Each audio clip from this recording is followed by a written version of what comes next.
kujadili mswada wa marekebisho ya katiba ambao uliwasilishwa na Mheshimiwa Florence Mutua. Aidha, wabunge wataendelea kujadili mswada wa marekebisho ya sheria kuhusu sekta ya habari na mawasiliano hapa nchini, na ni mswada uliowasilishwa na Mheshimiwa Elisha Odhiambo. Hatimaye kwenye ratiba ya leo kuna mswada wa marekebisho ya sheria kuhusu mahusiano katika sekta ya leba ambao utasomwa kwa mara ya pili. Ni mswada ambao uliwasilishwa na mbunge wa Kikuyu Kimani Ichung'wa. Na kwenye maswali, mbunge wa Kimilili Didmas Barasa anataka waziri wa usalama wa kitaifa kuelezea hatua iliyochukuliwa dhidi ya afisa wa polisi aliyesababisha ajali iliyosababisha vifo vya Gilbert Wanjala ambaye ni mwendeshaji wa pikipiki na abiria wake Margaret na Butua Ndicho wa eneo bunge la Kimilili tarehe 23 mwezi Juni mwaka huu alipokuwa akiendesha gari la polisi lenye nambari ya usajili GKB 358T la kituo cha polisi cha Kimilili akiwa mlevi. Anataka kujua ni mikakati gani wizara hiyo imeweka ili kuhakikisha familia za waathiriwa hao wawili zinafidiwa kwa kupoteza wapendo wao. Mbunge wa Kasipul Kabondo Ongondo Were anatarajiwa kumuuliza waziri wa uchukuzi, muundo msingi, nyumba, ustawi wa miji na ujenzi ni mikakati gani wizara hiyo imeweka ili kuhakikisha nyufa ambazo zimetokea kwenye barabara ya Oyugis Kendubei, Oyugis Gamba Marani na ile ya Oyugis Rodi Kopany, hususan katika sehemu ya hospitali ya Rachonyo na mashamba ya kahawa ya Ayoro zimezibwa. Aidha, anataka waziri aelezee gharama kwa jumla ya ujenzi wa barabara ya Oyugis Kendubei, Oyugis Gamba Marani na Oyugis Rodi Kopany na kuthibitisha iwapo barabara hizo zilijengwa kwa kiwango cha ubora kinachohitajika, na iwapo sivyo ni mikakati gani imewekwa ili kuboresha kazi iliyofanywa tayari.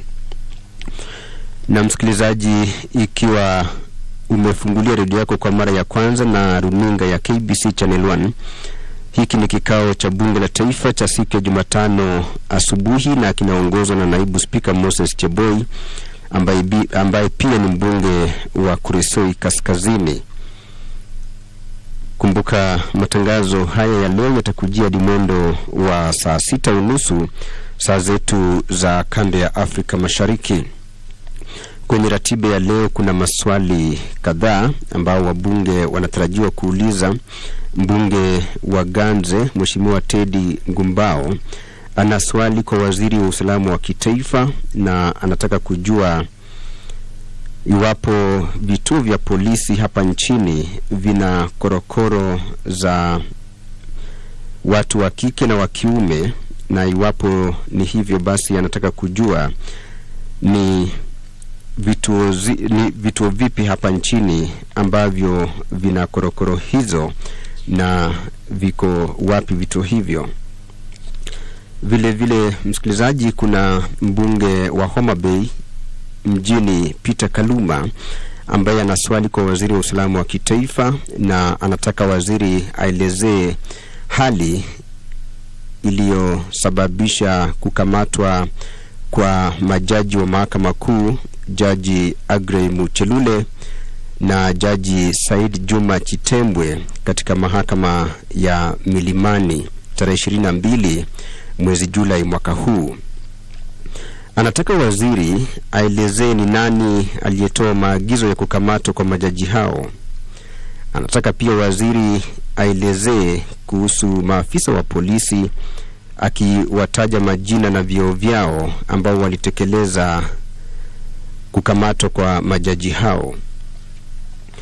Na ni kikao cha bunge la kitaifa msikilizaji. Jina langu ni Tilio Ismail Marco na unasikiliza KBC Radio Taifa. Hali kadhalika unatazama runinga ya KBC Channel 1 ikiwa ni dakika 20 kabla ya saa 4 saa zetu za kanda ya Afrika Mashariki, ambapo kwenye ratiba ya bunge la taifa asubuhi hii mswada wa kwanza kwenye ratiba ya leo ni mswada wa marekebisho ya sheria kudhibiti unywaji wa vileo, na ni mswada ambao uliwasilishwa na Mheshimiwa Silvana Sosoro. Mswada kuhusu kina mama wanaonyonyesha unatarajiwa kusomwa kwa mara ya pili, na ni mswada uliowasilishwa na mbunge wa kaunti ya Murang'a Sabina Chege. Wabunge wataendelea kujadili mswada wa marekebisho ya katiba ambao uliwasilishwa na Mheshimiwa Florence Mutua. Aidha, wabunge wataendelea kujadili mswada wa marekebisho ya sheria kuhusu sekta ya habari na mawasiliano hapa nchini. Ni mswada uliowasilishwa na Mheshimiwa Elisha Odhiambo. Na hatimaye kwenye ratiba ya leo kuna mswada wa marekebisho ya sheria kuhusu mahusiano katika sekta ya leba ambao utasomwa kwa mara ya pili. Ni mswada ambao uliwasilishwa na mbunge wa Kikuyu Kimani Ichung'wa. Na msikilizaji, kwa sasa hakuna shughuli inayoendelea katika ukumbi wa bunge la taifa baada ya kubainika kwamba idadi ya kutosha ya wabunge haijatimizwa ili bunge liweze kuanzisha rasmi kikao chake. Naona wabunge wanaendelea kuingia mmoja baada ya mwingine. Kumbuka ni wabunge 50 kati ya wabunge wote 349 ndio wanaohitajika katika ukumbi wa bunge la taifa ili kikao kiweze kuanzishwa rasmi kuambatana na kanuni za bunge la taifa. Kwa sasa naibu spika Moses Cheboi ambaye ndiye anayeongoza kikao cha sasa tayari amechukua nafasi yake katika ukumbi wa bunge, na kinachosubiriwa kwa sasa ni idadi ya wabunge ya kutosha kuingia ukumbini ili kikao kiweze kuanza rasmi. Kumbuka msikilizaji, jinsi nilivyokujuza ni kwamba wabunge 50 kati ya wabunge wote 349 ndio wanaohitajika ili kutekeleza majukumu ya bunge la taifa ambayo ni pamoja na uwakilishi wa maeneo bunge mbalimbali, utathmini na utendakazi wa serikali na vile utunzi wa sheria. Dakika 18 kabla ya saa 4 unaendelea kutazama runinga ya KBC Channel 1, hali kadhalika unasikiliza KBC Radio Taifa, na tunakuletea matangazo haya kwa njia mbashara kutoka katika ukumbi wa bunge la taifa. Wabunge wanaendelea kuingia ukumbini. Kuna wabunge kadhaa ambao tayari wamo ndani ya ukumbi wakiongozwa na naibu spika Moses Cheboi ambaye ni mbunge wa Kuresoi Kaskazini, na viranja wabunge wanafanya kila jitihada kuhakikisha kwamba wabunge wanaingia ukumbini ili kujaza idadi inayohitajika ya wabunge. Other members, we still are short of a few more members, so I order that the bell be rung for an extra 5 minutes. We are just short of a few members. Naibu spika ameagiza kengele kukirizwa kwa dakika 5 zaidi ili kuwezesha wabunge zaidi kuingia ukumbini na kujaza idadi inayohitajika kulingana na kanuni za bunge la taifa ili kikao kiweze kuanzishwa rasmi, ikiwa ni dakika 16 kabla ya saa 4. Matangazo haya tutakuletea hadi mwendo wa saa 6:30 saa zetu za kanda ya Afrika Mashariki kupitia runinga ya KBC Channel 1 na KBC Radio Taifa. Na jinsi nilivyokujuza, iwapo umefungulia redio yako kwa mara ya kwanza, hakuna shughuli inayoendelea kwa sasa katika ukumbi wa bunge la taifa. Kisa na maana ni kwamba wabunge wa kutosha hawajaingia ukumbini kuambatana na kanuni za bunge la 12. Na wabunge asubuhi hii wanatarajiwa kushughulikia mswada wa marekebisho ya sheria kudhibiti unywaji wa vileo. Hali kadhalika kuna mswada kuhusu kina mama wanaonyonyesha ambao utasomwa kwa mara ya pili. Wabunge vile wataendelea kujadili mswada wa marekebisho ya katiba ambao uliwasilishwa na Mheshimiwa Florence Mutua. Aidha, wabunge wataendelea kujadili mswada wa marekebisho ya sheria kuhusu sekta ya habari na mawasiliano hapa nchini. Hatimaye kuna mswada wa marekebisho ya sheria kuhusu mahusiano katika sekta ya leba. Mswada huu utasomwa kwa mara ya pili. Na kwenye ratiba ya leo pia kuna maswali kadhaa ambayo wabunge wanatarajiwa kuuliza.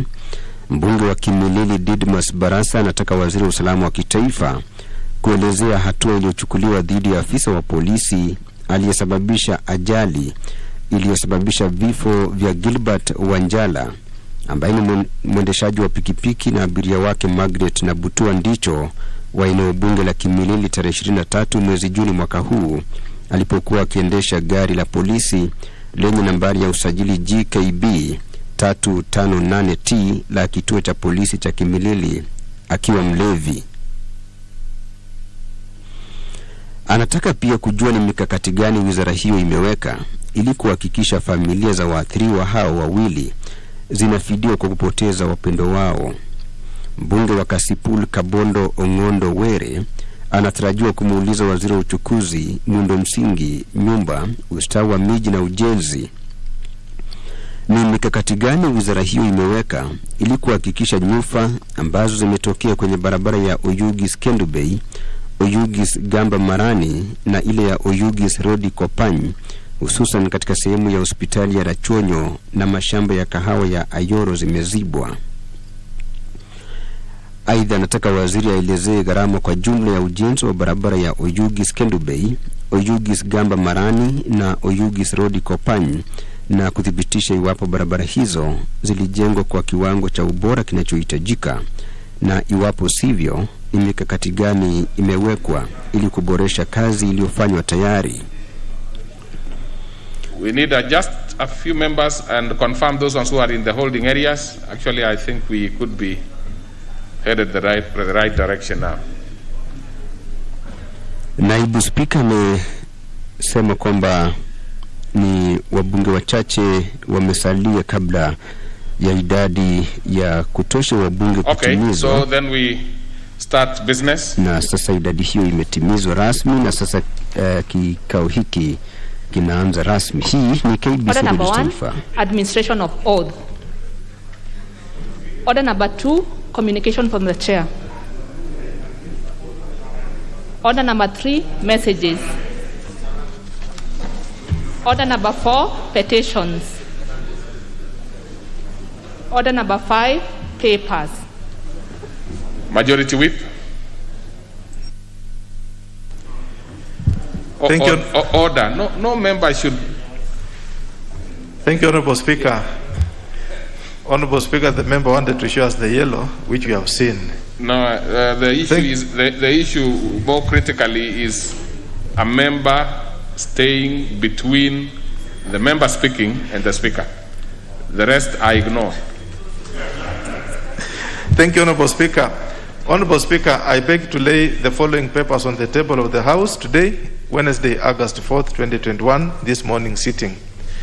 Reports of the Auditor General and financial statements in respect of the following sessions for the year ended 30th June 2019 and the certificates therein. A. Council of Legal Education. B. Kenya Academy of Sports. C. National Industrial Training Authority. D. National Council for Children's Services. E. Lapsed Corridor Development Authority. F. Financial Reporting Center. G. Water Services Regulatory Board. H. Information and Communication Technology Authority. I. Masinde Muliro University of Science and Technology. J. Kenya National Library Services. K. Jubilee Party. L. Agricultural Finance Corporation. M. Meru University of Science and Technology. N. Technical University of Mombasa. And finally, O. Moi University. Thank you, Honorable Speaker. Very well. Next order. Order number 6, notices of motion. Order number 7, questions and statements. On this particular order, we will start with questions. Starting as off would have been the Honorable Didmus Barasa, but he has made a request which we accepted, that the question be deferred. So, well, we have no information, Honorable. Did you make it? Is there any written information? Let me confirm that. Allow me to confirm. Once I confirm that, then you'll be allowed to do it if there is specific instructions. Is there any letter? Okay. There actually is a letter that has come belatedly. So the Honorable nominee 001, you are free to ask the question on behalf of Honorable Barasa. Thank you very much, Honorable Speaker. And I rise to ask question number 253 on behalf of the Honorable Didymus Barasa, MP, the outgoing Member of Parliament of Kimilili and the incoming CS for Interior Security for the Hasla government. And the question is directed to the Cabinet Secretary for Interior and Coordination of National Government. Order, Honorable Sanko. You know, the wish list can be as long as is possible, but it is not relevant for this particular situation. Just ask the question, just ask the question. The rest we will find out about that elsewhere. So let's proceed and ask the question. Thank you very much, Honorable Speaker. But these are facts, and you know, when we predict the future, it is what is about your point to of order, Honorable Nyamai? Thank you very much, Honorable Speaker. Honorable Speaker, is it in order for the Honorable Sankok to mislead this House by giving names and positions to a member that you have been courteous enough to allow him to ask a question on his behalf? Is it in order for him to name him a cabinet secretary, outgoing member of parliament? He could be outgoing member of parliament for slapping a citizen. No. But really, why would he name him a cabinet secretary? Why is he so hopeful, Mr. Speaker? Now you are out of order, Honorable Nyamai. You came out well, but lost it out somewhere. But for Honorable Sanko, I do not think your brief included also, you know, a series of other titles other than the one we know. We know you're asking this question on behalf of the member for Kimilili. The rest are really not very useful here. Proceed and ask the question now. What is your point of order? I take exception of majority. I mean, can you imagine that we are raising points of orders on a question even before it is read? That is to say, there is an issue somewhere. What is it? Thank you, Honorable Speaker. Honorable Speaker, this House is guided by rules, and we all must observe the rules which we adore. Honorable Speaker, this House does not allow or permit anticipation of debate. Is the member in order, Honorable Speaker, to float a name in anticipation? Yet, Honorable Speaker, that's against our own rules, because for one to be a CS, Honorable Speaker, he has to be vetted. He has to go through the procedure. That is anticipation. Is he in order, Honorable Speaker, to do so? Even on the face of it, you are actually out of order, Honorable Sankok, in terms of, you know, raising all those other titles. But I will also want to ignore that bit, but expand it from record. That is expand from record. I have to apologize. Thank you very much, Honorable So Speaker. just do the question. Yeah, thank you very much, Honorable It will do more service to the, yes, you know, the citizenry of Kimilili. I know my leader, the whip, is also an interested party in that position, and I take exception. Dr. Nyamai. No, I am going actually to deny you the opportunity. Dr. Nyamai. We are wasting a lot of time on this particular one. If you continue doing that, I will deny you the opportunity of representing, the member for Kimilili here. So proceed. Just ask the question. I'm asking the question on behalf of Honorable Didymus Barasa, and it is directed to the Minister of Interior and Coordination of National Government. And number one, could the Cabinet Secretary explain action taken against a police officer who caused an accident that resulted in the loss of life of Gilbert Wanjala Siriengo, a motorcycle rider, and his passenger, Mrs. Margaret Nabutiai Ndicho of Kimilili constituency on 23rd June 2021, as he was driving a police vehicle registration number GK 358T assigned to Kimilili police station while drunk. Number two, what steps has the ministry taken to ensure that the families of the two victims are compensated for the loss of their loved ones? Honorable Speaker, Didymus Barasa did not slap a contractor. The contractor face got in the way of Didymus Barasa hands trajectory motion. Thank you, Honorable Speaker. Very well. That will be replied to before the Departmental Committee on Administration and National Security. So we go to the member for Kasipul, the Honorable Ongondo Were. Thank you, Honorable Speaker. I wish to ask question number 257 of 2021 directed to Cabinet Secretary for Ministry of Transport, Infrastructure, Housing, Urban Development and Public Works. Roman 1. What measures has the ministry put in place to ensure that cracks that have formed on Oyugis Kindu Bay Road, Oyugis Gamba Marani Road, Oyugis Rodikopany Road, C18, particularly at Rachwanyo Hospital area, Kiwiro area, and Ayoro Coffee areas are repaired? Roman 2.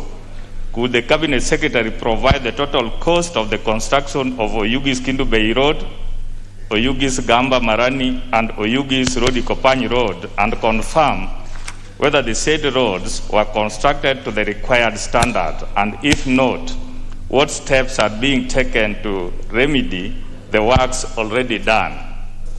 Roman 3. Could the Cabinet Secretary also consider taking stern measures against Third Engineering Bureau of China City Construction Group Company Limited, who are responsible for the destruction of Nyangela Primary School fence and gate during the construction of Oyugis Rodikopany Road, and as well as rendering feeder roads such as Kawaindi Agoro Road, Nyambori Road, Owade, Gu Road inaccessible?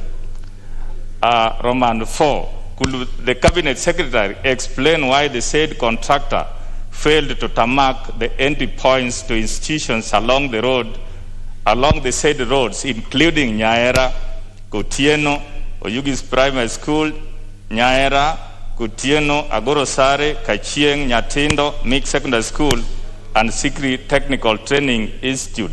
Last, Roman, what measures has the ministry put in place to ensure that the said roads are properly marked, access culverts installed, and stone pitching done to enable residents along the said roads access their homes, schools, health centers, and public facilities? Thank you, Honorable Speaker. As I commit this to the Departmental Committee on Transport and Public Works and Housing for the answer, I want to commend the member because he has now read it very well. Many members I see sometimes, consider each a different question. So you'll find a member saying question 1, question 2, question 3. Whenever a member asks a question, it's one question, but puts in different Roman numbers. Now, those are different segments of the question. That was very good, other than, of course, the last bit where you said the last Roman. Now, that confused us a bit because there cannot be a Roman. It is a Roman number, so it's either 5, 6, or 7. But you did very well, Honorable Ngonda. I hope the other members can be able to follow that. So that is one question in different segments. So let's go to the next question by the Honorable Member for Ganze, Teddy Gumbao. Thank you very much, Mr. Speaker. Mr. Speaker, I have a pleasure to ask question number 268 of 2001, direct to the Cabinet Secretary for Interior and Interior and Coordination of National Government. Roman 1, could the Cabinet Secretary confirm whether police stations in the country have juvenile cells for both male and female gender? And if so, how many such facilities are available across the country, and in which police stations are they located in? Roman 2, could the Cabinet Secretary provide a list of the total number of female juvenile suspects arrested between 2019 and 2021 in the country, and indicate whether they are detained in juvenile cells or custodies or not? Roman 3, what measures has the government put in place with a view to ensure safe, human and proper handling of female juveniles suspects in police cells? Thank you very much, Mr. Speaker. Very well. That one will be replied to before the Committee on Administration and National Security. Next is the member for Eldama Ravine. That question is deferred on his request. So we go to the member for Homa Bay Town, Honorable Peter Kaluma.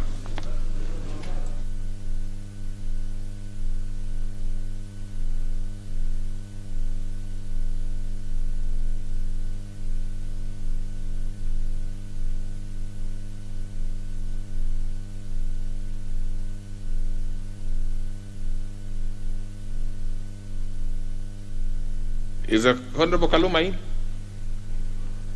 Doesn't seem so. So that question is deferred.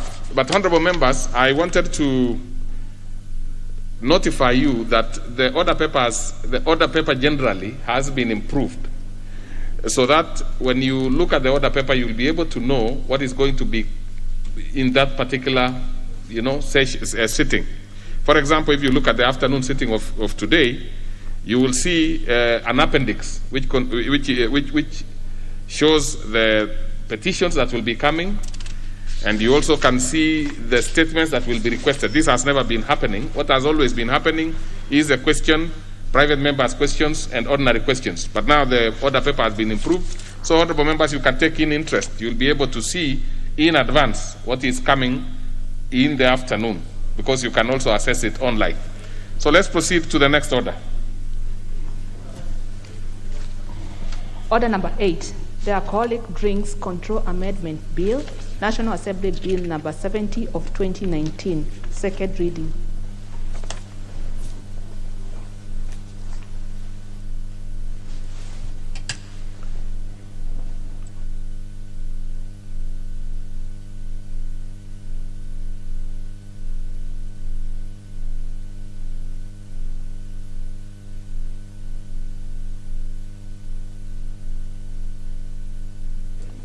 Honorable Osoro, this is your baby, so are you able to move it now?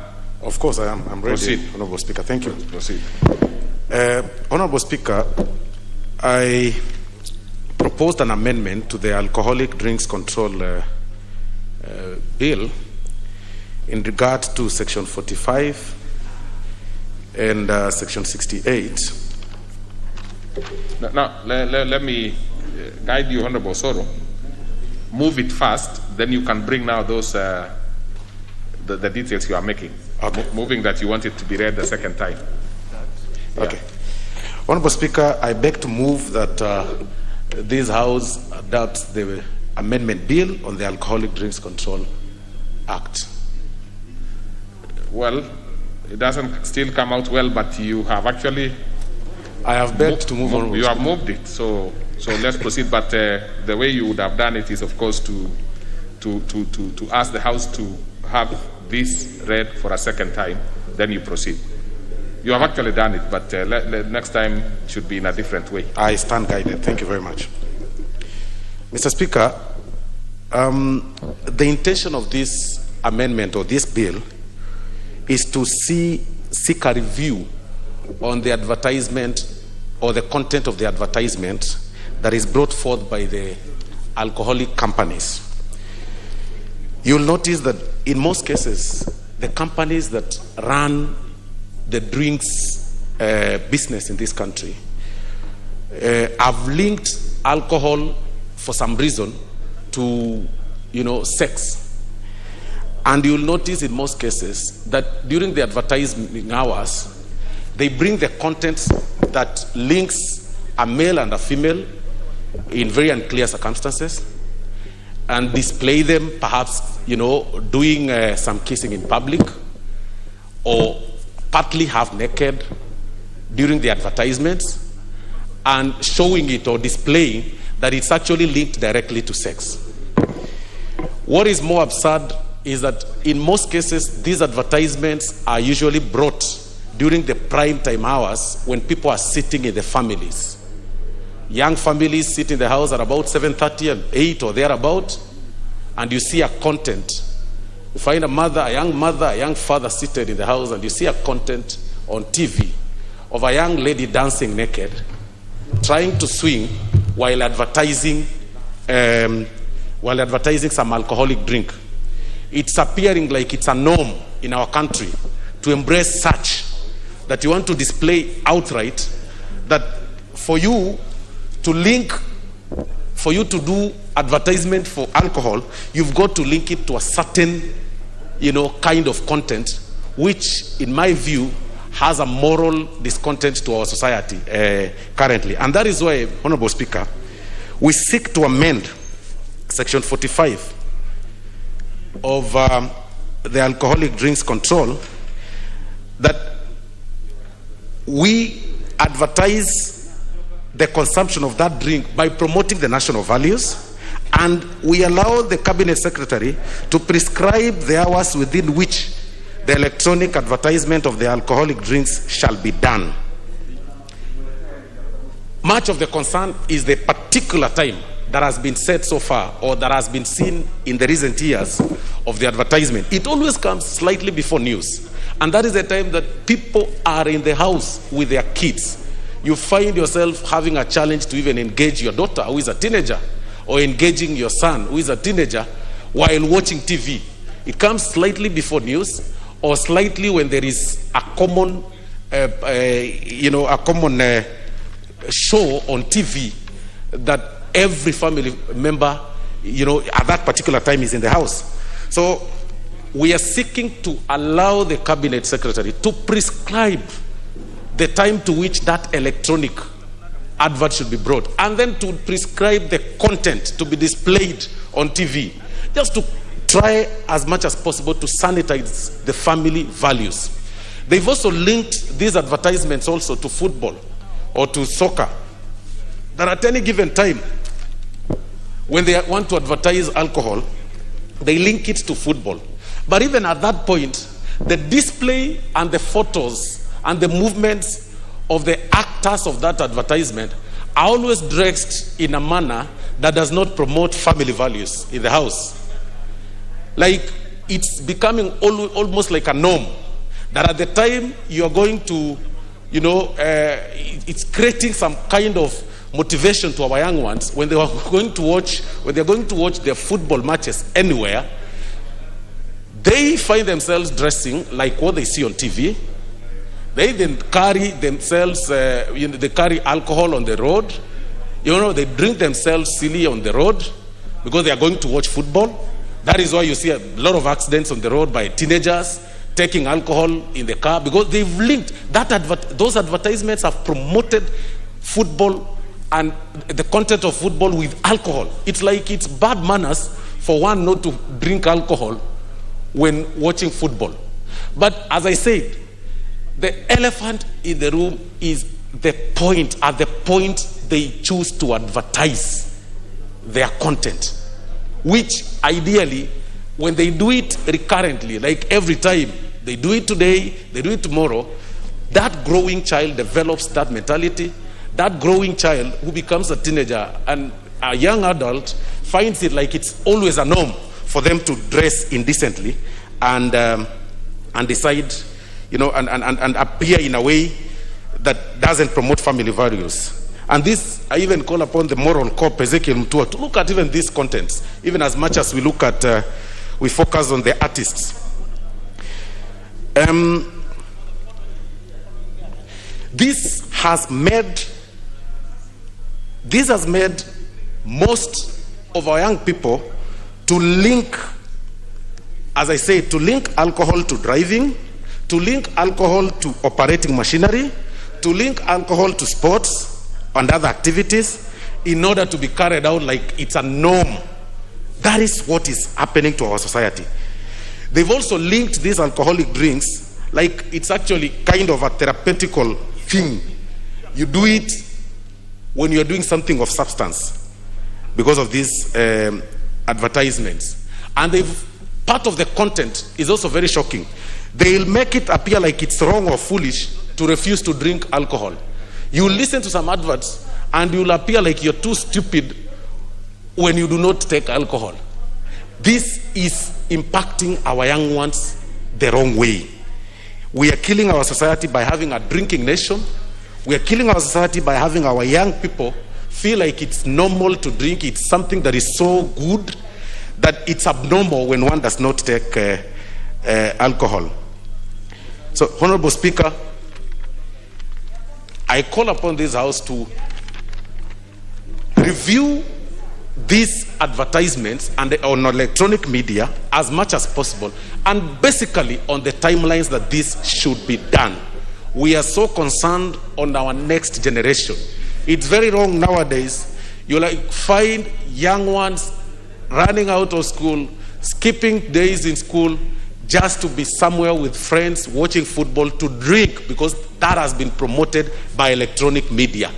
We're having several cases of young people leaving school, quitting education, to go out there and take alcohol because they found it's like a norm. Nowadays, it's shocking when you feel, I find several young people asking me that, what do you do, Mheshimiwa, for fun? I don't see you in the bar. I don't see you doing this. I don't see you drinking, because it's like it's a norm. It's shocking to even very young children, younger than me, looking at me and they're saying, it's shocking that you don't even drink. It's because we've made it so normal. There is also this element of bringing a content of drinking as a family setup, as an advertisement on TV. They bring the entire family. Slightly again, as I said, on prime time. They bring the entire family, they display the entire family. The father seated there with alcohol, the mother seated there with alcohol, and they bring a person that is appearing like a teenager, seated in a certain corner with a drink that appears like it's alcohol. That is how they do advertisements lately, which is again impacting the young families wrong. That is why you find several young people are not able to invest. They're not able to focus in their lives because, they find it like it's, for you to live a normal life as a young man, you've got to enjoy yourself by drinking yourself silly and sitting somewhere. And it's the mess that is affecting our young ones today. That is why you see that we are lacking university graduates with content. They spend much of their time drinking because that is what they see every day. We are turning to be a society that embraces too much of alcohol, embraces too much of immorality, by admitting to sexual content being brought forth anytime on our screens. And this, in my view, in the next few years to come, Honorable Speaker, we will lose a generation. And that is why we've got people who've been affected deeply by, this whole thing of drugs. Every day, it's a normal thing because it starts with normal alcoholic drinks, then it graduates to serious drugs like cocaine. You keep on graduating, and we are killing a generation. There is a generation that is not going to build this nation if we do not take care of the current generation. Let's not allow this thing called drinking and drugs be a normal thing in our society. Let's not admit to electronic advertisement that comes at prime time during family setup that displays immoral content. I have never understood why somebody would bring or will relate drinking and alcohol to sex and dressing inappropriately on national TV while advertising Tusker. I do not know the link. I do not see the link as to why a woman should dress naked when she's advertising some drink. She's appearing naked, sorry. And I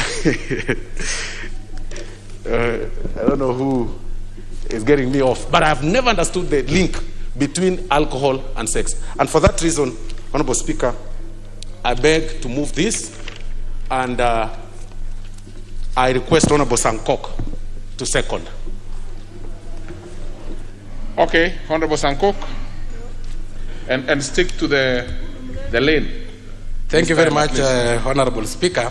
And as I beg to second this very important motion, I want to assure the House, because I have had some mamas that I have never drunk in my life. I have never drink alcoholic contents. I only drink milk and probably tea. But when it comes to alcohol, that is a foreign subject in my life. Honorable Speaker, let me start by thanking Honorable Osoro for bringing up such a very important bill to our attention, Honorable Speaker. And I request this House to support him, Honorable Speaker, so that we can save our generation Honorable Speaker, Osoro is known as a youth who have been very active member of Parliament, and active not only in the House, but also in the ground, Honorable Speaker. I know of projects like the TVET in Morongo, 60 kilometers of new tarmac in his constituency in 3 years, 12 school buses, and bursaries. I've been informed, even persons with disability receive from his office. So he's a very active member of this House, and I congratulate him for also going a step forward to save those kids that he have been issuing checks of bursaries from getting into drinking, Honorable Speaker, and getting lost in life, Honorable Speaker. The import of this amendment, Alcoholic Drink Control Act, Honorable Speaker, is very simple. It is to give the Cabinet Secretaries power to parental engage or parental control what we see in our TV screens, Honorable Speaker. Honorable Speaker, because the advertisement of alcohol sometimes come at hours when the whole family is either in dinner, is praying, or sometimes when we are watching TV news for the sake of knowing when the school are reopening. So we are waiting to hear from Professor Magoha what he is saying about the reopening of schools. And all of a sudden, what come across there is certain contents, Honorable Speaker, that you will even wish to go under the chairs, Honorable Speaker, when you are watching with your daughter, Honorable Speaker. You want, Honorable Speaker, literally kufunika macho ya msichana yako, Honorable Speaker. That is in quotes, Honorable Speaker, because of what is going on, Honorable Speaker. And sometimes it is total deceit. I've heard of a certain advertisement that says Pilsner imara kama simba. You cannot be drunk and imara at the same time, Honorable Speaker. We need to be told some levels of truth, Honorable Speaker. Even if we will need to advertise these things, Honorable Speaker, but the Act in 45, promotion of advertisement, subject to the part, no person shall promote an alcoholic drink so as to create a false impression, Honorable Speaker. I like that part, Honorable Speaker, because the false impression that is being created, Honorable Speaker, in alcohol, in advertisement of alcohol, Honorable Speaker, is too much, Honorable Speaker. Honorable Speaker, in the advertisement of things like cigarette, you clearly indicate there that cigarette is harmful to your health. But when advertising alcohol, we don't say that alcohol can make you have an accident, Honorable Speaker. We don't advertise, we don't state the truth that is there, Honorable Speaker. Honorable Speaker, the Cabinet Secretary will also have powers to control that the alcoholic drink has a therapeutic value, or that it has the ability to prevent, treat, or cure any human disease, Honorable Speaker. Is it true, Honorable Speaker? We have heard of other people even of saying that alcoholic content, because we are using it in sanitizers, Honorable Speaker, in the stage of corona, it can also treat corona when you sanitize your throat, Honorable Speaker. It is wrong contents, Honorable Speaker. We need that the truth be told, Honorable Speaker. Honorable Speaker, associating alcohol with football. Yes, they may be sponsoring football. We agree, and we thank them for that corporate social responsibility. But please, don't sponsor and destroy at the same time, Honorable Speaker. Because when you then advertise as if for you to watch football, for you to participate in football, you must have been drunk. It is wrong. They should actually say, for you to reduce fouls when you are a footballer, for you to reduce some misbehavior of fans, like the Kogelo, or is it the Mashemeji Derby, you should avoid alcohol during the Mashemeji Derby, Honorable Speaker. Honorable Speaker, this bill have come at the right time, especially because even our own leaders have been affected by this cancer of alcohol, Honorable Speaker. You remember when you are talking about the bottom-up economy, others, because of being drunk, interpreted as the bottle-up alcoholic competition, Honorable Speaker. And they had the audacity of holding an alcoholic bottle upside down and saying that it is empty on the bottom, Honorable Speaker. And we are discussing the bottle-up economic model, Honorable Speaker. It is even worse for others, Honorable Speaker, who thought, you know, the book of Luke 6:45, Honorable Speaker, it says, you only speak what is in your heart and what you love most, Honorable Speaker. You confess what you possess, Honorable Speaker. So when we talk about the bottom-up economy, those who are possessed by alcohol and alcoholism, Honorable Speaker, will think and divert their attention, Honorable Speaker. It is even worse for those who are thinking of what they have lost, Honorable Speaker, especially in these issues of love triangle and so on, Honorable Speaker.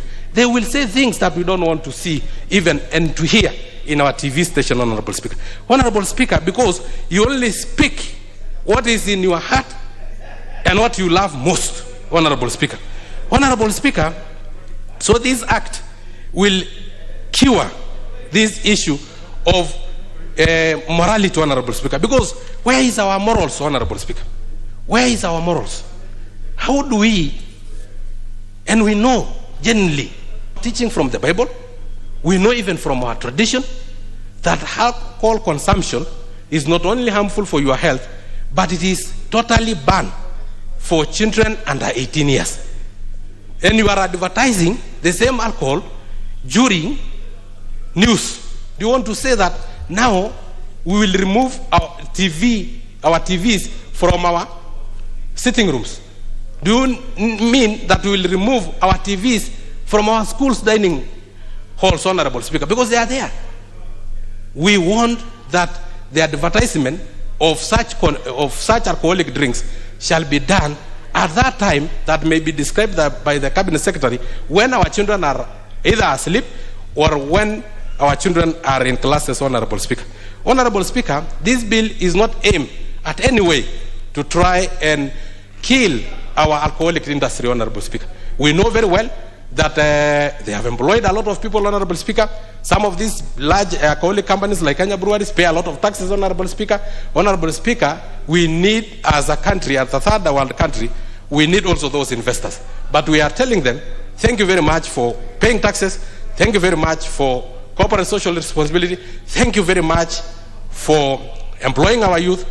But please don't destroy those who, Honorable Osoro, have been paying school fees to study in our university and in our TVETs, Honorable Speaker. That is what we are saying in a simple term. So I beg to second, Honorable Speaker. Thank you very much. Very well. Order. And so I propose a question which is that the Alcoholic Drinks Control Amendment Bill, National Assembly Bill number 70 of 2019, be now read a second time. So we start off with the Honorable Dr. Teglatum. Honorable Speaker, I stand to support this bill on alcoholic control, Bill 2019. Honorable Speaker, in our country, there are quite a number of drunkards because there are no set standards. People are drinking anyhowly, and the children are not going to school because there are no controls. Honorable Speaker, we need to prescribe a time for advertisements for alcoholic drinks in the country. Why, Honorable Speaker? We don't need to expose our children to alcoholic drinks, so the advertisements should be maybe after midnight. Majority of our children have left school because they indulge in alcoholic drinks. Honorable Speaker, the drug addicts who have recovered, and it's good when they have slept, the alcoholic advertisements should come in place. Honorable Speaker, the World Health Organization have set the standard for how much alcohol should be in our drinks. So that one should be adhered to. We know the Bible says that drunkards will not enter the kingdom of God. So we really, Honorable Speaker, need to do something so that we safeguard this nation. I know there are advertisements which are saying Kenya yetu, pia yetu, Honorable Speaker, we have sold our country to alcohol.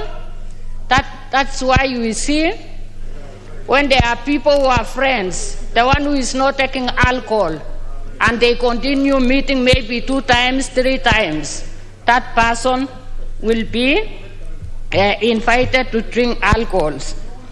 Honorable Speaker, there is this false allegation that there is a correlation between alcohol drinking and sexual prowess.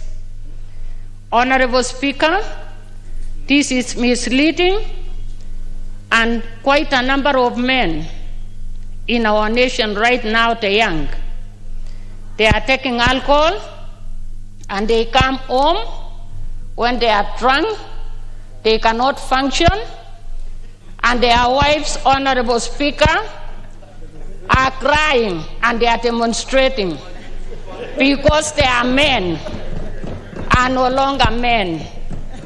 We have 2 women sleeping instead of a man and a woman in the beds. Honorable Speaker, we need to rescue our young youth because of what is happening. There is a lot of alcohol in gadgets. Honorable Speaker. What is it, member for NDP? You know, with all due respect to Honorable Dr. Tekla Tum, you know, when you say they don't function, they are sleeping. You know, sleeping, everybody has to sleep. Can she substantiate, please? Because when you say 2 men sleeping, you know, and function, she needs to substantiate what she means. Honorable Speaker. Okay, we will want to hear what you have to say, Honorable Speaker, Honorable Dr. Bakose knows very well. Yeah, he knows very well in this country there has been a lot of riots by women who say their husbands are not functioning. So I need not support further. You actually... Yeah, because I am a grandmother, I am a mother. Honorable Dr. Tekla Tum, you actually don't need to really substantiate that. Because it will be like, for example, Honorable Bukose saying, because you have said that it is like 2 women sleeping together, that amounts to lesbianism in that particular setup. Because what you are actually doing is figuratively telling the House Honorable Speaker, that there is a role for a woman and role for a man, basically. So, Honorable Dr. Bukose, who is a very renowned surgeon, should be able to know that, and actually is the one who should be, giving more details. But proceed anyway, Honorable Daktari. Thank you, Honorable Speaker, for substantiating what you wanted. Because in my culture, you don't go far concerning those things. So, Honorable Speaker, as a minister of the gospel of Jesus Christ, it is a real concern for me when I see the youth, when I see our children are by the roads. Even in Nandi County right now, I'm putting up a rehabilitation center so that I can treat our children and those who are drug addicts. Honorable Speaker, it is all over the nation. It is not only Nandi County. We need to rescue our youth. We need not sell our country to alcohol. There are better things we can do. So I call upon everyone here to support this bill and let it be put in action so that poverty reduction will be, poverty will be reduced, because the men and the women will save money which they use in alcohol drinking so that our children can go to school. Honorable Speaker, we need to rescue our children. Some of them have left school because of the advertisements. Thank you, Honorable Speaker, sir. Okay, Honorable Majimbo Kalasinga. Thank you very much, Mr. Speaker. I rise, Mr. Speaker, to support this alcoholic drinks amendment bill number 70 of 2019, Mr. Speaker, because seriously, when you have your time, Mr. Speaker, when you have your time in the evening, resting with your family, sparing some time to look at some values that come with the management of good families, Mr. Speaker, and on television, Mr. Speaker, when such advertisement come, when such advertisement appear, Mr. Speaker, you feel embarrassed. And us, Mr. Speaker, particularly from Western Kenya, we don't shake hands with our mother-in-laws, Mr. Speaker. And sometimes when you are sharing with your mother-in-law in the sitting room, she's there seated with you and the young one, the grand ones, children. And Mr. Speaker, these advertisements appear on television. It embarrasses you, Mr. Speaker, one even to run to the bedroom. There's a time, Mr. Speaker, when it was being advertised and I took a remote. I had to put off the TV for some 1 minute, Mr. Speaker. And funny enough, Mr. Speaker, one of my girls told me that Daddy, imepita. Means she knows what was going on, Mr. Speaker. She knows the time it takes to advertise, Mr. Speaker. This is an embarrassment to society. It is an embarrassment to family. And again, Mr. Speaker, if you look at this, sometimes our young ones take it for practical performance. When we leave them, go and join universities, Mr. Speaker. In the rooms, in the universities, where the hostels where they stay, they have bought televisions. So when this advertisement come on, Mr. Speaker, they look for partners and do it practical. It is dangerous. And finally, Mr. Speaker, about this, I should not forget to say that to advertise is not a problem, Mr. Speaker. Let them advertise the formulation aspect. Let them advertise the contents of beer.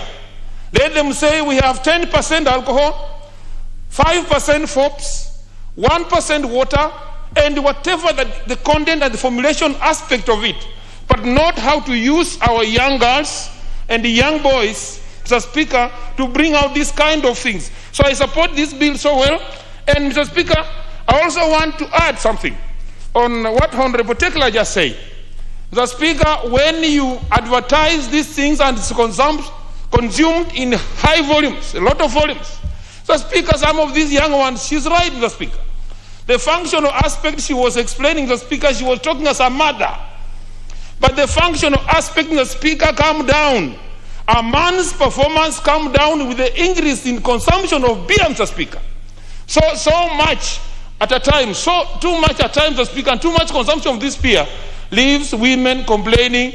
And some parts of the region of this country, we know some regions where women have gone on streets, Mr. Speaker, going even to pull their husbands from drinking places. And when I am out, Mr. Speaker, in one evening, when I'm out and my wife calls me, where are you? And I say, I'm in a drinking place with Wazee. If the advertisement, Mr. Speaker, is on TV, showing how they are enjoying, she will think I'm doing the same, Mr. What is Speaker. your point of order? Thank you, Mr. Speaker. Thank you, Honourable Speaker. Honourable Speaker, I want to seek that the member accepts I inform him, if he doesn't mind, that him and I come from the Western region, and he has just mentioned something that is opposite of what is known for ourselves.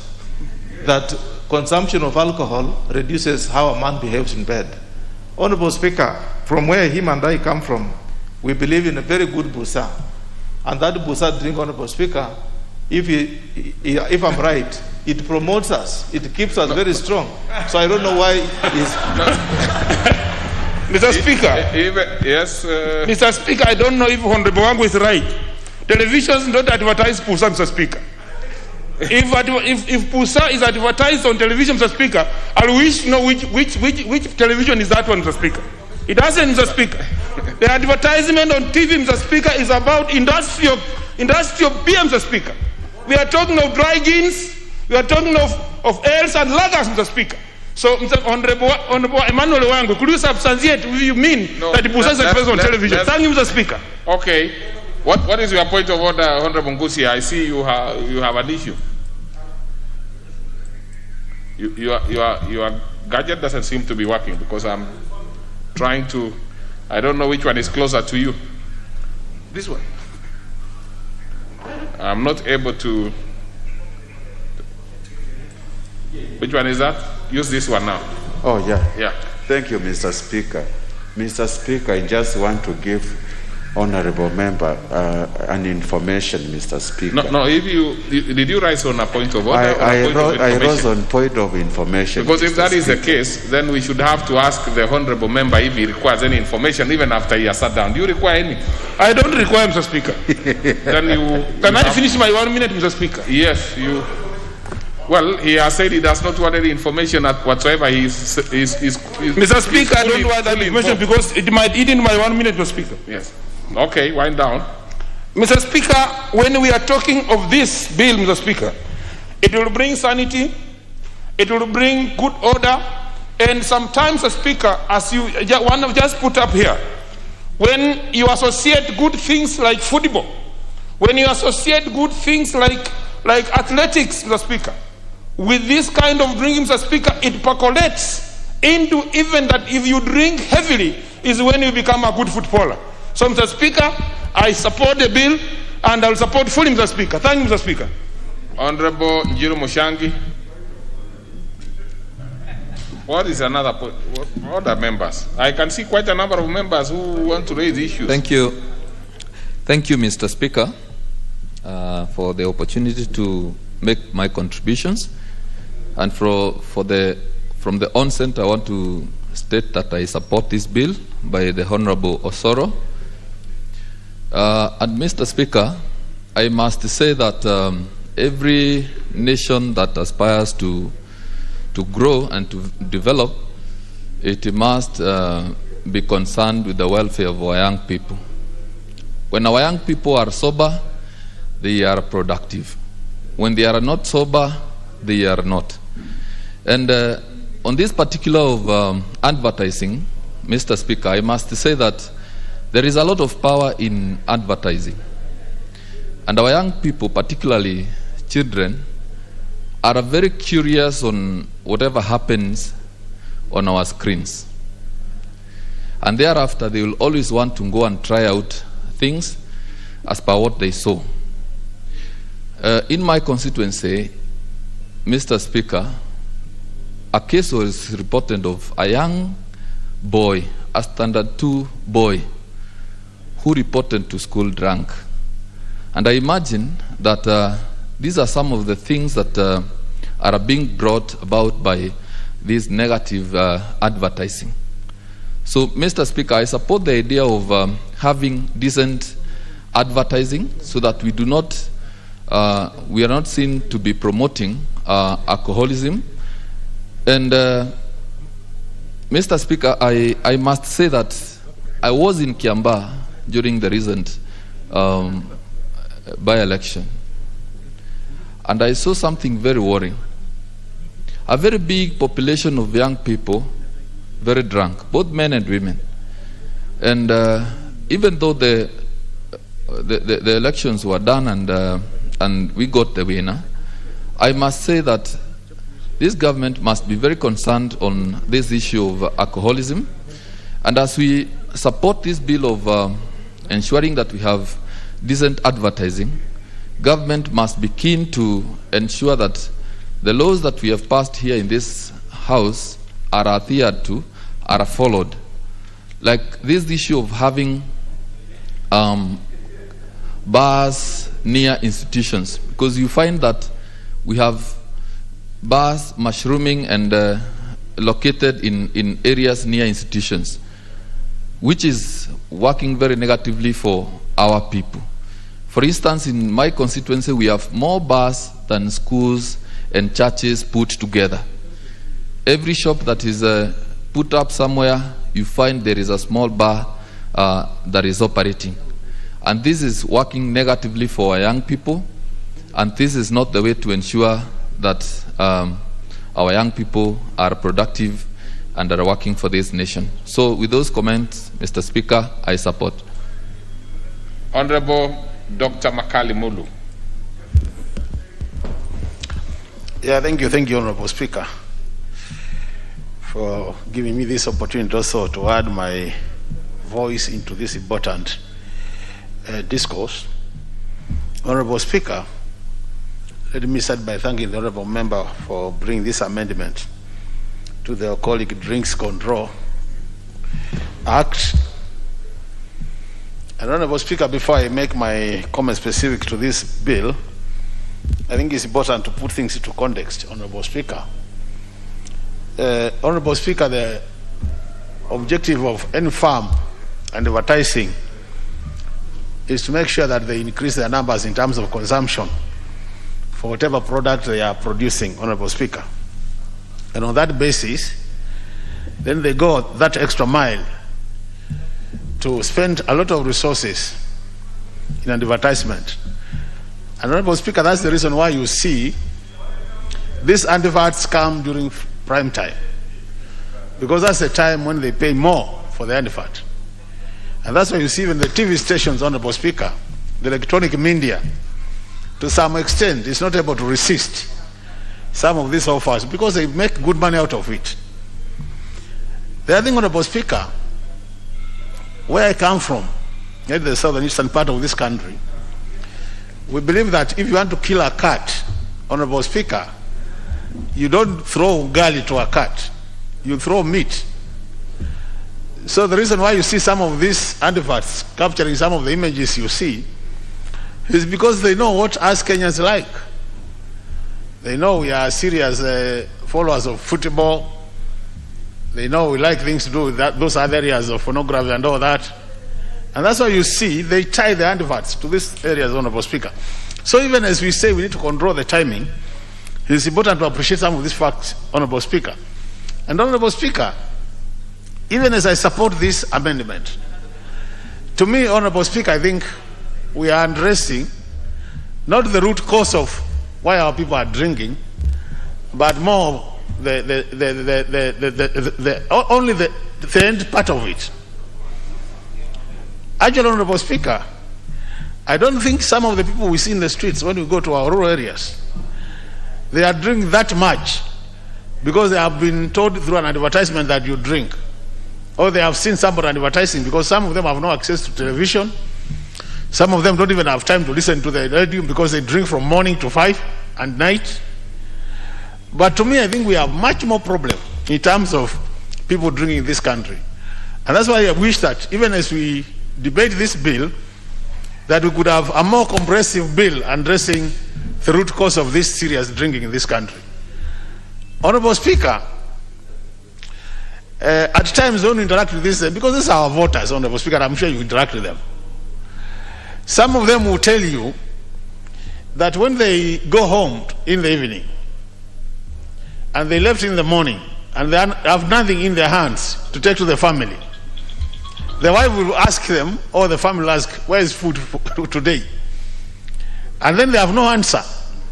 But to look like you are really the man of the house, so that you are not harassed, you have to go when you are very drunk, so that when you get to the gate, you announce before getting to the house that you are the man of the house. And anybody who is going to raise an issue, you deal with them seriously. So it's like you want to scare the family, not to ask you the difficult questions about where is food, where is fees for the children. And I think to some extent that is a clear indication that some of them don't drink because they are choosing to drink. They actually drink because they have been forced by circumstances to drink.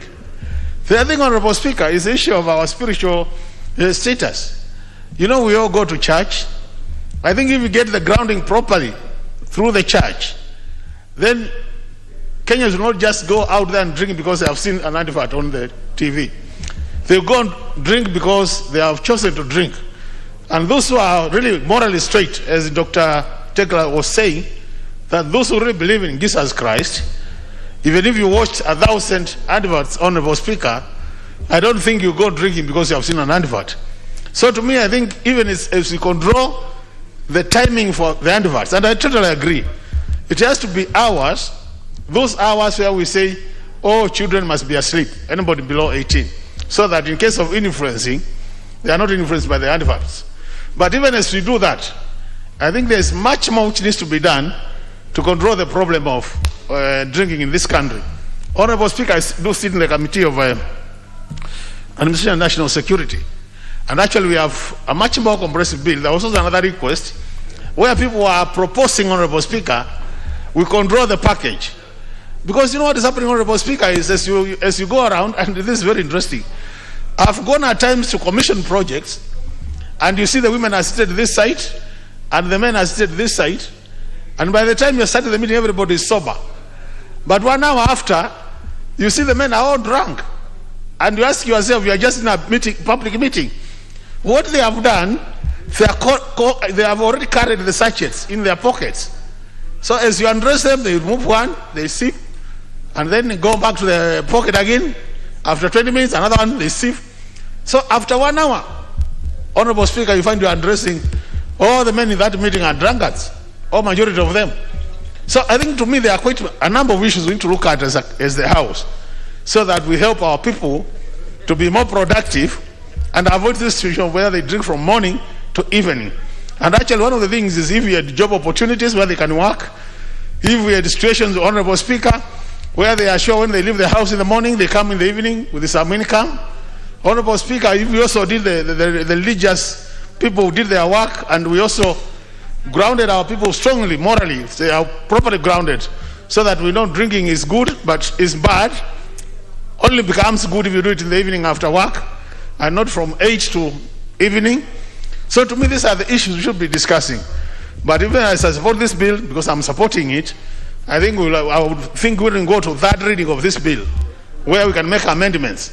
I think it's, as a House, you can take that challenge and put much more into this bill, so that it becomes a more comprehensive bill, which can assist our people even as we move to the future. With those remarks, Honorable Speaker, I support. Thank you very much. Next is the Honorable Maison Leshomo. Yeah.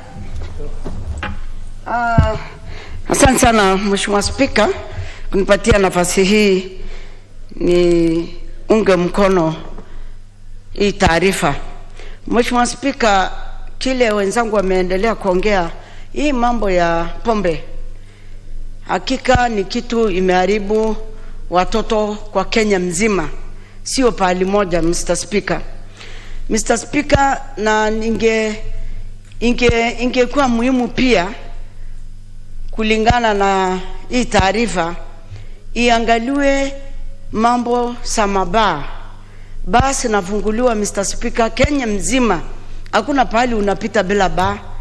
Bila kila 100 meters utakuta baa iko hapo, 100 meters utakuta baa iko hapo. Mr. Speaker, hiyo ndio kitu muhimu ingefaa kuangaliwa zaidi, ili kupunguza hii mambo ya pombe kwa watoto. Mheshimiwa Speaker, hii pombe ni ukweli imeharibu kila mtu. Na tukisema vijana si wanaume peke yake, ni watoto wote wameharibiwa na hii pombe. Na tukisema pombe imechanganywa na vitu mingi, Mr. Speaker. Hii pombe pia iko bangi ndani, iko miraa ndani, iko kila aina.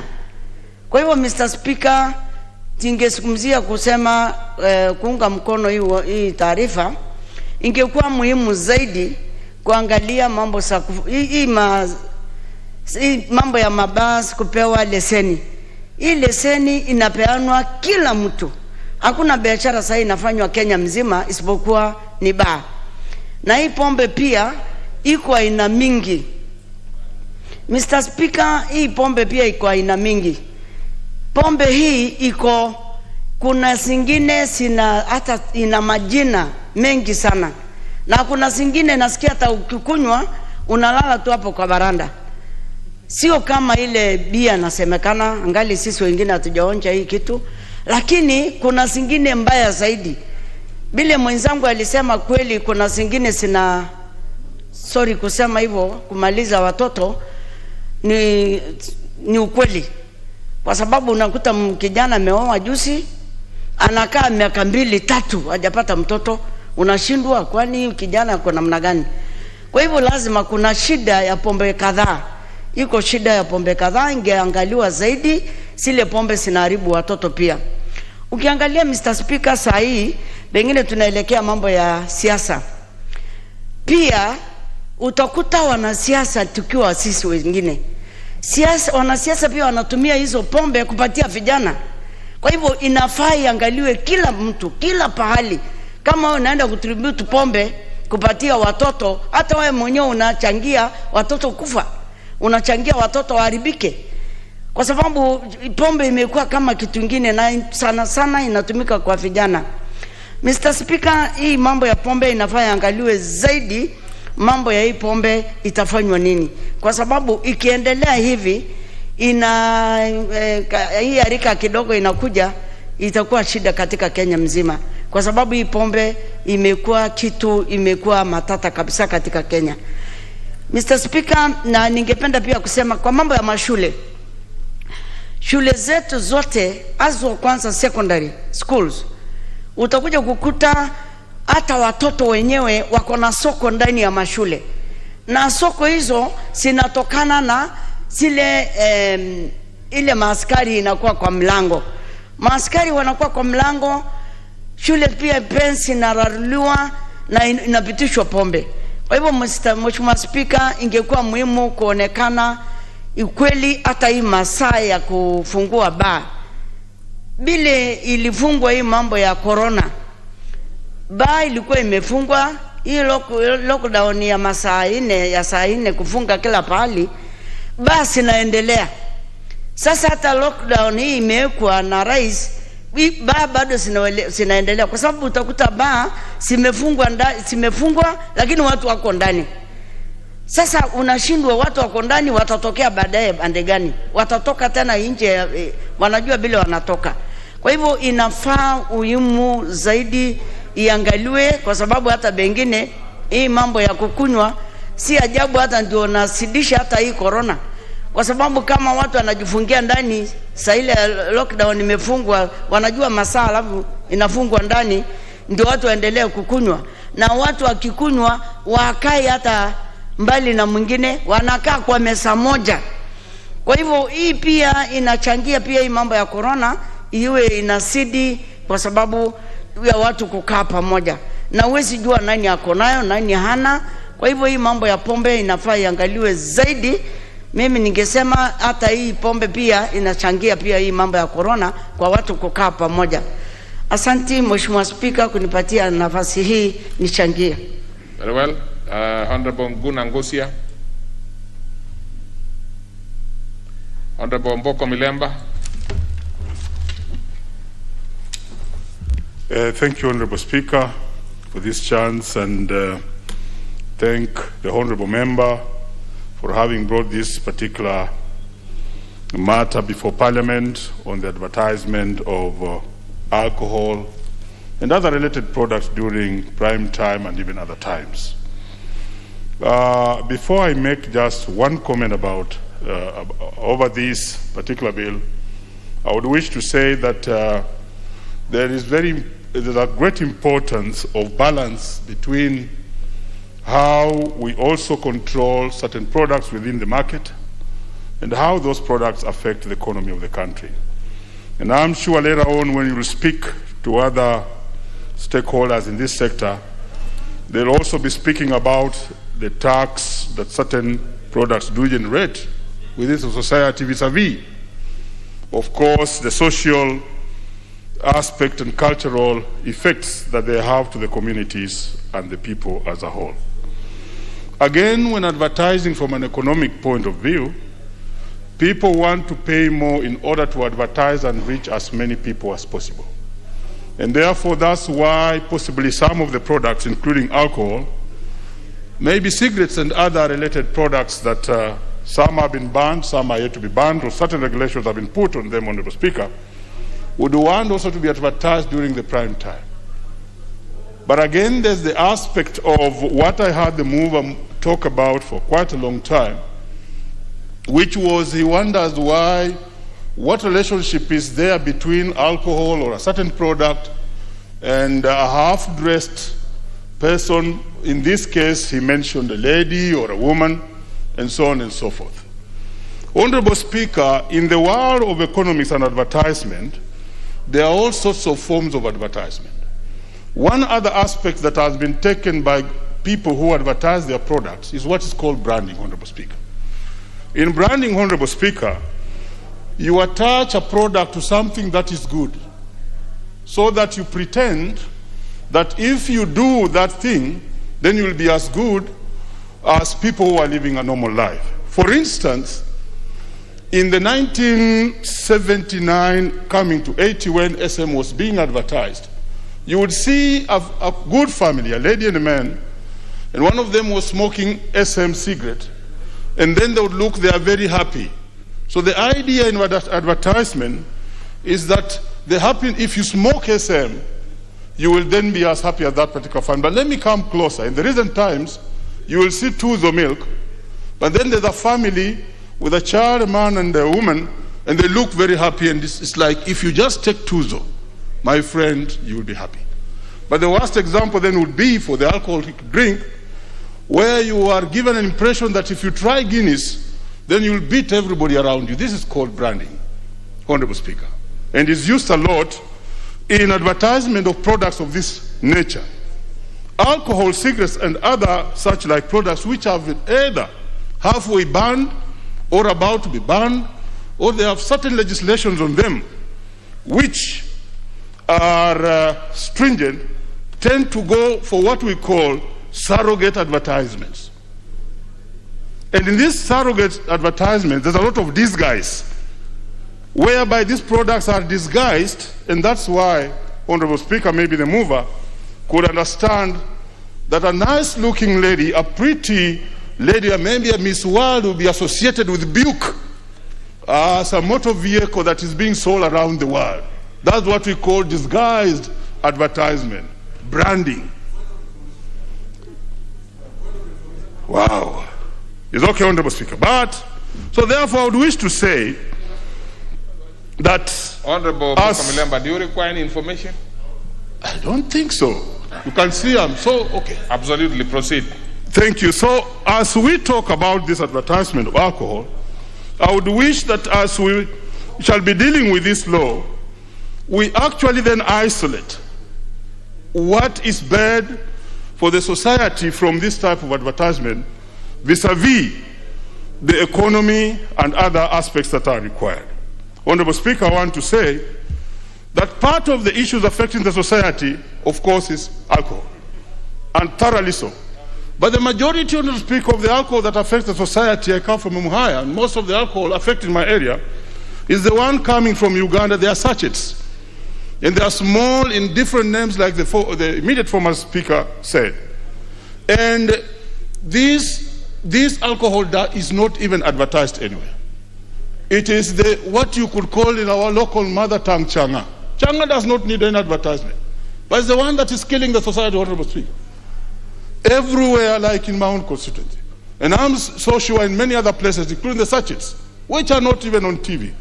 So we need a control measure. This law must be expanded in its third reading, so that we get a proper way on how to handle alcoholic drinks, especially the sachet ones, which are killing the society, making the children not even have their offsprings, like the immediate former Speaker has spoken, and children to school are also affected by this. So I would want that this is expanded to include all that. Honorable Speaker, I want to say that though a very good bill, it is not only isolated to those products that are advertised, but there's a need to completely control the reach of alcohol to the youths. Some of them are being affected because of unemployment. Some is because of stress which is related to the communities.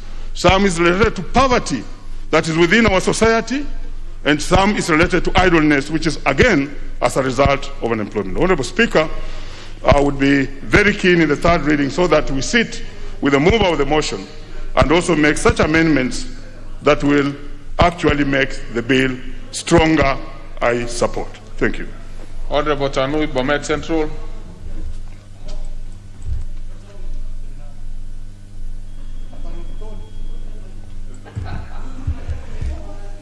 Thank you, Mr. Speaker, for this opportunity to also make my comments on this very, very important bill. I want to commend Honorable Osoro for coming up with this bill. This very, very important bill. I think it's a very critical bill which we must transact and approve. The issue of alcoholism in this country has gone beyond and needs to be handled, especially in terms of how the media has created interest in alcohol through advertisement. And this idea of specifying when these advertisements should take place is very, very important, and I do support it. I know some people generally enjoy alcohol. I don't partake of alcohol, but I know people do enjoy taking alcohol, either for leisure, either for stress management, and I know there's also that argument that there's job creation. I do wish we could return back to the good alcohol, the traditional brews which we used to have. I think that is the kind of alcohol which we may need to encourage for stress management and leisure, but not the current brands which we have in the market, which has actually killed our youth and our men. As Honorable, one of the members stated, that men are no longer able even to perform, and that alcohol is destroying families. This issue needs to be addressed, and we can only address that by coming up with a proper law to handle this. In fact, it should be a requirement for the manufacturers of alcohol to have rehabilitation centers which they manage and which they fund, because they are the ones creating this problem of alcoholism. And certainly they must meet the expenses related to this. I would wish that we will have an amendment on this bill to ensure that all the manufacturers of alcoholic drinks must have rehabilitation centers in each county or in the areas where they supply the alcoholic drinks. Even also, we need to provide restrictions in law on where to locate bars. We should not have bars everywhere, especially next to schools, because that is destroying the future of our kids. A bar should be located at least 1 kilometer away from a school, because we know what takes place in those places. Apart from the alcohol, there is also high level of immorality where a bar is located. And therefore, that is one of the issues which need to be addressed, the issue of location of bars or centers where alcohol is dispensed. So otherwise, this is a very good bill, and I do wish to support it. Thank you, Mr. Speaker. Orugara. Thank you, Mr. Speaker. Mr. Speaker, in as much as I rise to support this bill, I have a bit of reservations as regards what we are doing as a house, because first and foremost, we are seeking to amend an act of parliament that was enacted in 2010. And the debate that revolves around this proposed amendment is actually the argument on the bill again, which arguments must have passed through the House in 2010. Be that as it may, the bill is actually morally sound, because at all times we have to impute into our children morals that will actually make their lives better, and not values that will affect them in a manner that may not be positive. In fact, they are not values, but they are virtues that have to impact on them better. My first problem with this bill is that it seeks to amend Section 45 to introduce a new subsection which will in essence be saying you cannot promote an advertisement of an alcoholic drink in a manner likely to suggest that the consumption of that drink promotes national values. And that is true. It is in consonance with the old section 45, which gives circumstances in which you cannot promote an alcoholic drink. Then it also proposes that the cabinet secretary now does give regulations as regards times and hours when we can advertise alcoholic drinks. Again, there is absolutely nothing out of sync with the section 45, which is being amended. But most importantly is the alcoholic drinks that are advertised. Are they really the responsible drinks for what has gone morally wrong with our society? The people who are being blamed who are usually collected from gutters, the alcoholics in the villages and in the towns, do they drink the drinks that are advertised on televisions, newspapers, and radios? In my own estimation, I say no. Most of the drinks that are responsible for degradation of our society are the illegal drinks. And that is where the law must be emphasized. Whether we like it or not, overconsumption of busa, whether changa, whether karubu, or even those sachets and miniature drinks to body and water view, all that is what is responsible for our moral degradation. Some of the adverts as regards alcoholic drinks cannot actually be faulted.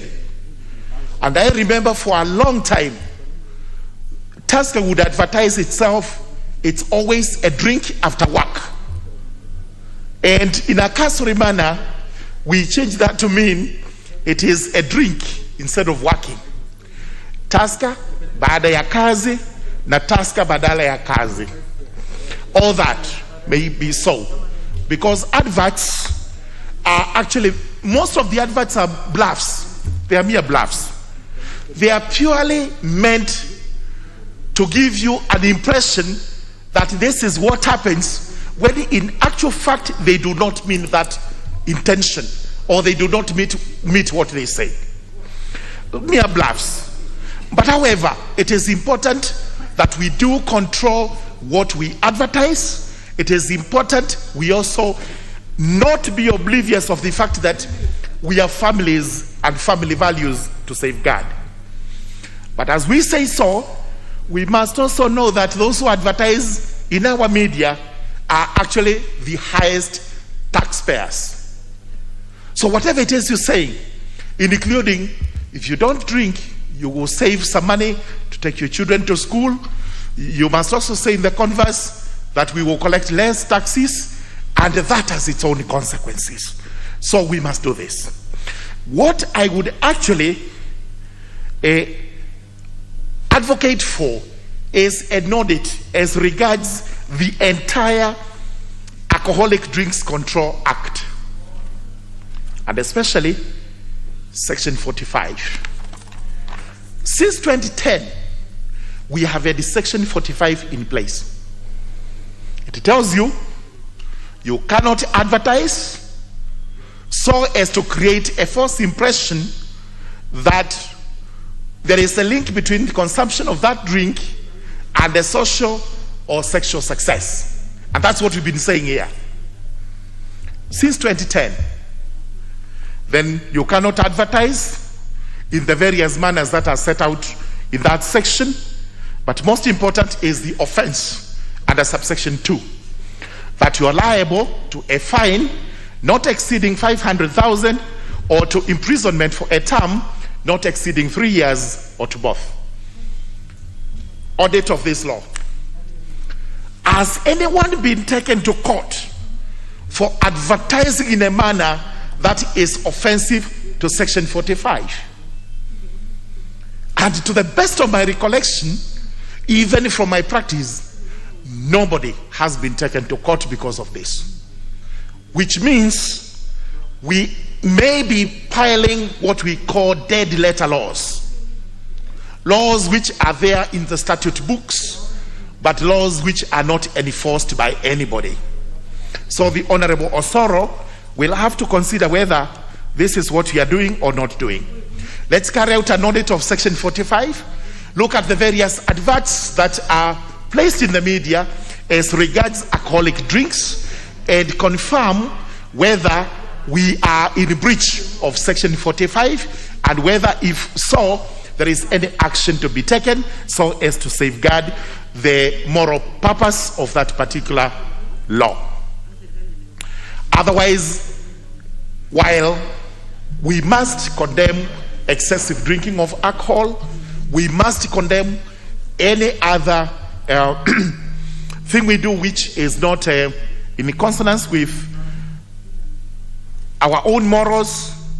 We must also not be oblivious that alcoholic industries are some of the greatest contributors of our economic development, including, as I have said, taxes, employment, because huge number of citizens are employed in that sector and they actually benefit from it. We must balance that too. Those remarks I do support.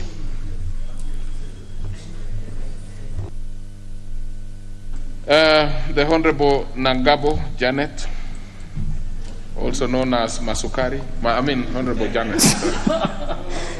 Asante sana Mheshimiwa Spika kwa kunipa nafasi hii kuunga mkono mswada wa vileo na utumiaji mbaya wa madawa. Mheshimiwa Spika, ningependa kumshukuru Mheshimiwa Osore kwa kuleta mswada huu katika bunge hili. Ni kwa sababu Mheshimiwa Spika, ni ukweli vileo zile tunatumia wakati huu, Mheshimiwa Spika, umeumiza nchi hii na umeumiza watoto wetu katika nchi hii yetu. Mheshimiwa Spika, Mheshimiwa Spika, ni ukweli wakati Mheshimiwa Osoro alikuwa akieleza kuhusu mswada huu, Mheshimiwa Spika, niliona kwamba ni ukweli kwa sababu kuna video katika televisheni zetu Mheshimiwa Spika, zile zinawekwa picha zenye siko mbaya mno, kwa sababu unaweza kuona kwamba mtoto msichana ama mtoto kijana mavazi yale amevaa Mheshimiwa Spika, na anaenda kusitumia kwa mambo ya matangazo, inakuwa ni vibaya mno Mheshimiwa Spika, kwa sababu inaleta aibu hata kwa jamii na hata kwa wazazi. Mheshimiwa Spika, Mheshimiwa Spika, ni ukweli wakati huu hata sisi wengine tuna shida ya kuangalia televisheni zetu, ni kwa sababu tunapoona matangazo mengine Mheshimiwa Spika haitufurahishi. Tunajua kwamba wale wanatoa hizo video ndio wanalipa ushuru Mheshimiwa Spika, lakini haiko vizuri Mheshimiwa Spika kuianika ama kupeleka katika televisheni zetu Mheshimiwa Spika. Mheshimiwa Spika, wanenaji wa kwanza wamesema hapa na wakasema hata Biblia inasema kwamba ati wale wanatumia vileo hawatakikani kwa sababu Biblia inakataza. Mheshimiwa Spika, mimi ni mtoto wa pasta na sio pasta. Ninakumbuka kwamba hata katika Biblia Mheshimiwa Spika ni kwamba siku moja Mungu mwenyewe alibadilisha maji na ikawa pombe. Sasa Mheshimiwa Spika, tunajua kuna wale hawatumii, lakini tunaposema kuhamasisha kuhusu hii vileo Mheshimiwa, tunashirikiana pamoja, ni kwa sababu imebadilika, inaleta tabia mbaya kwa watoto wetu, inaleta uhasama miongoni mwa jamii. Mheshimiwa Spika, Mheshimiwa Spika, vile wenzangu wamenena Mheshimiwa Spika, ni ukweli yoyote atakayepatikana kwamba amechapisha ama ameweka video ama ameweka picha zenye siso sahihi Mheshimiwa Spika, ninaona kwamba ni vyema kweli apewe faini ya hizi pesa kama 1,500 ama apewe faini ya kifungu kama miezi mitatu, Mheshimiwa Spika. Na hiyo ni bora, Mheshimiwa Spika, kwa sababu itakuwa funzo kwa ule mtu ataamka tu na anachapisha kitu chochote kile kinaleta uhasama katika jamii. Mheshimiwa Spika, Mheshimiwa Spika, wenzangu wa kwanza wamesema kwamba enzi zile tulikuwa na pombe kama pusa, na hii haikukuwa kwamba mtu aende akunywe hizi pombe ndiposa akuwe mlevi. Hii ilikuwa ni nafasi ya wasee kusemezana iwapo kama wana jambo ama iwapo kama tuko na msozo. Hiyo ilikuwa ni heshima enzi zile, Mheshimiwa Spika. Lakini kwa sababu siku hizi imebadilika, tuko na mabia, tuko sijui na pombe kali, Mheshimiwa Spika, imeleta uhasama miongoni mwa watoto wetu. Mheshimiwa Spika, Mheshimiwa Spika, ningependa kushukuru Mheshimiwa Osoro tena kwa kusema kwamba hata hawa watu wale wanataka kuuza bidhaa zingine, sio tu kwamba ni vileo peke yake, waangalie ni picha gani mzuri wanaweka katika hizo bidhaa zao, ionyeshe sura mzuri ile inaweza kupewa mafunzo hata kwa watoto wetu. Mheshimiwa Spika, hata unaweza kuona saa hizi mitandao, unaweza kuona mambo ya ajabu, Mheshimiwa Spika. Na hiyo ndio ilifanya, Mheshimiwa Spika, wakati tulikuwa tumepoteza maaskari wetu kule Somalia, unaona kwamba mtu alikuwa akichukua tu video yoyote anatupa katika runinga, na wenda ikawa familia haijafahamishwa kwamba kuna kitu fulani kimetendeka hivi, Mheshimiwa Spika. Na vile vile hiyo pia inakuja kama hizi vileo zile watu wana advertise katika sehemu zao, Mheshimiwa Spika. Sasa Mheshimiwa Spika, nataka niseme kwamba ninaunga mkono mswada huu, na pia ninaunga wenzangu wakisema tuendelee kufanya marekebisho katika sehemu kadhaa ya kuhakikisha kwamba hata ule waziri anayehusika ahakikishe kwamba ametia katika sheria ya kusema kwamba haya mambo ya madawa na ulevi na vileo, Mheshimiwa Spika, inachukua mkondo wake, Mheshimiwa Spika. Mheshimiwa Spika, kwa hiyo nafasi nataka niseme asante sana na naunga mswada huu mkono. Honorable Guna Gusia, member for Mwingi West. That member seemed to have taken leave, earlier leave. Honorable Onyengo Osolo, South Mugirango.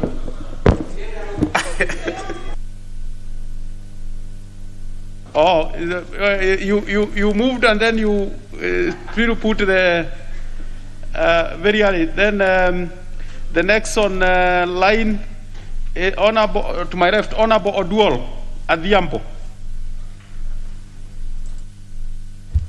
Thank you, Honorable Speaker, for the opportunity to contribute to this bill. Honorable Speaker, from the onset, I would like to thank Honorable Osoro for indeed raising an important aspect to amend the Alcoholic Drinks Control Amendment Bill, National Assembly Bill number 70. Honorable Speaker, indeed, as has been pointed out by a number of speakers before me, as we look at the spirit, indeed, Honorable Speaker, of this amendment, we see that the Honorable Osoro would like to enable us as legislatures to ensure that that bill can address the critical subject of how alcohol is affecting our country, particularly the children and other vulnerable categories. Honorable Speaker, as I support this amendment, I would want Honorable Speaker to agree with all the members who before me have indeed indicated that it is important to contextualize and indeed to look particularly at Section 45 of the bill that we are amending of 2010 to be sure that indeed, Honorable Speaker, this amendment as it is framed is going to enable us to achieve that goal. I would like, Honorable Speaker, to agree with the Honorable Osoro that our children our youngsters, and indeed, Honorable Speaker, a number of categories of the population. Some are elderly, others are indeed those who are stressed with the challenges of raising family. They are single mothers, single fathers, and indeed, Honorable Speaker, even those who are children are now not only orphaned, but having to look after other children, that they are, as a result of the pressures and challenges, very vulnerable, and at a number of times, Honorable Speaker, find alcohol as an aspect of consolation or escape. Honorable Speaker, my point that I hope we can reflect on as we look at this amendment is whether indeed making the amendment as we are discussing it and debating on it today will enable us to promote national values.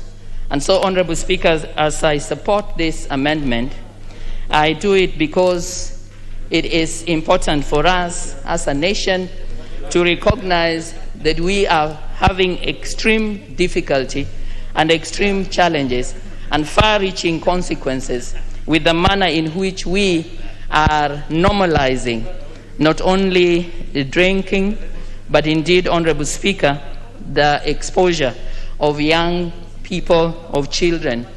The Honorable Speaker, I had a chance to prepare a statement and point out, Honorable Speaker, that during the lockdown in COVID in 2010, Honorable Speaker, in this country, in all parts of the country, we found a very unfortunate situation where our youth were indeed accessing drinking points.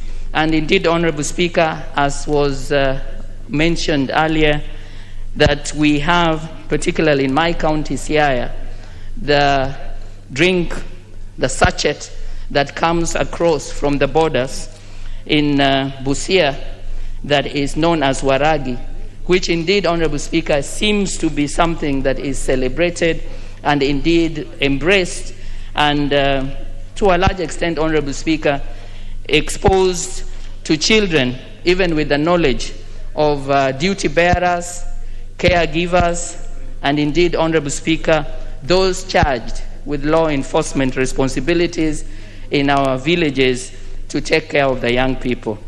It is for this reason, Honorable Speaker, that as I see indeed how in this amendment bill we are looking to the power of the media and the manner in which the advertisements, if they were to be controlled in terms of the time when they would be aired, I am not persuaded, Honorable Speaker, that that is going to help us to address this problem.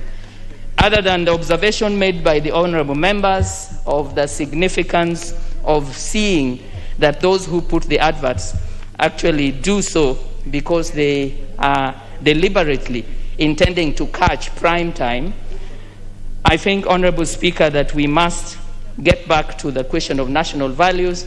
And Honorable Speaker, I believe that we are at a time when we must recognize that there are things we can legislate, but Honorable Speaker, there are other things that it is in our duty to model. Honorable Speaker, we talk a lot about mentorship, and we have a number of us, not only here, who are indeed mentoring a lot of our children, a lot of our youth. But Honorable Speaker, there is a clear difference between what we mentor, what we say, including, Honorable Speaker, even as I talk right now here in the National Assembly, with what we model. Honorable Speaker, allow me, as someone who is not only a parent, Honorable Speaker, but has had in my background teaching as my area of focus, that children and young people really look at what we model. And what we model, Honorable Speaker, is what we do. And I find it difficult, Honorable Speaker, that given the kind of culture, practice, the modeling that we as caregivers, as duty bearers, as leaders across different levels the manner in which, Honorable Speaker, we have made alcohol, we have indeed, in a way, celebrated and promoted the lack of balance, that we would then put the blame on the advertisement. I would submit, Honorable Speaker, that what is useful is for us to recognize that there has to be balance and there has to be a way in which alcohol, as many other issues, Honorable Speaker, or as many other items that we might want to use, has to be used with balance and has to be used in a manner that does not create harm. I therefore, Honorable Speaker, would want to submit that at the point that we are looking indeed and seeking to determine how we are getting this amendment drafted, that we truly need to go back to the manner in which our modeling, the caregivers, the duty bearers, and indeed, Honorable Speaker, the kinds of pressures that we know that we face. Honorable Speaker, it was mentioned already, we find that there is a lot of passion killing, we have a lot of incest, we have a lot of context in which there is our border, our young people, after consuming alcohol, Honorable Speaker, end up indeed causing a lot of damage, including, Honorable Speaker, molesting not just young people, young children, but even elderly. I therefore want to support this amendment, Honorable Speaker, and I particularly would like that we look to the way that we can deal with the root and not the symptom. And the root, Honorable Speaker, is not an advertisement, because when we look at the country, those young people in my village, in Ombwede, in Siaya Township Ward, I believe have never had a chance to watch any advertisement. But every time they walk around, as they go to the shopping center, they see these models of caregivers, of duty bearers, unfortunately, Honorable Speaker, that present this state of lack of balance as the norm, and indeed that even encourage them and allow them to access the drinks. Therefore, support the amendment, Honorable Speaker, but would like to urge that we do not deal with the symptoms, but we seek indeed to address national values and to model to our young people behavior that would be desirable. Thank you, Honorable Speaker. I support. Honorable Pukose Robert. Well, that member has also taken leave. Honorable Ashira Kabinga. Thank you, Honorable Speaker, for giving me a chance to contribute to this very important bill. And I really want to thank Honorable Solo for coming up with this particular bill amendment to this bill, Honorable Speaker. Honorable Speaker, the issue of alcohol is an issue that this country really needs to look at in a broader perspective, Honorable Speaker, and to ask ourselves to what extent should we continue relying on revenue collected from some of these areas like alcohol and cigarettes, Honorable Speaker. Ensuring that advertisements come at the right time and not at a time when they are likely to catch up with young men and women, children in the houses, is important. But we need to go further and ask ourselves whether it's even necessary for us to have those advertisements. And if we find it's not necessary, Honorable Speaker, then we go ahead and completely ban those advertisements. And my message even to the alcoholic drink companies is that they need not go advertising. People who drink will always drink. People know where to find these drinks, and people know them. So there is no need of spending time, spending time and money in these advertisements, Honorable Speaker. I'll look forward to the day that these companies, Honorable Speaker, sponsor advertisements that highlight the problems that are associated with alcoholic drinks, Honorable Speaker, the health hazards that are associated with these drinks.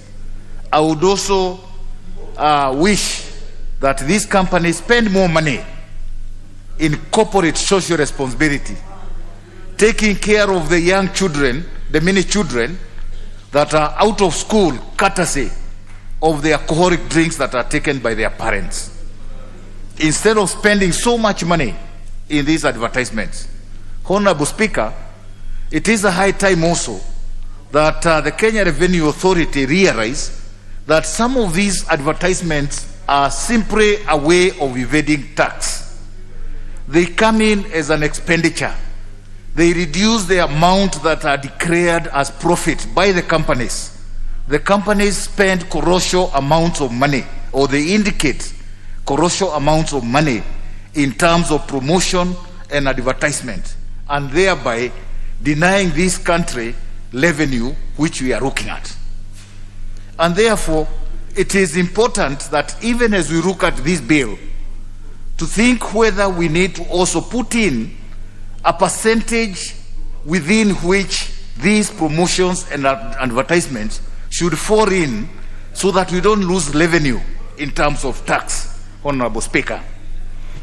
Honorable Speaker, for those that move around the world, we are aware that many countries no longer budget for revenue from alcohol and cigarettes. They actually do zero budget for these items because the problems associated with them outweigh the benefits in terms of revenue collected. There are many areas that we lose revenue through alcoholic drinks. We know that this is a country that at one time was doing very well in agriculture.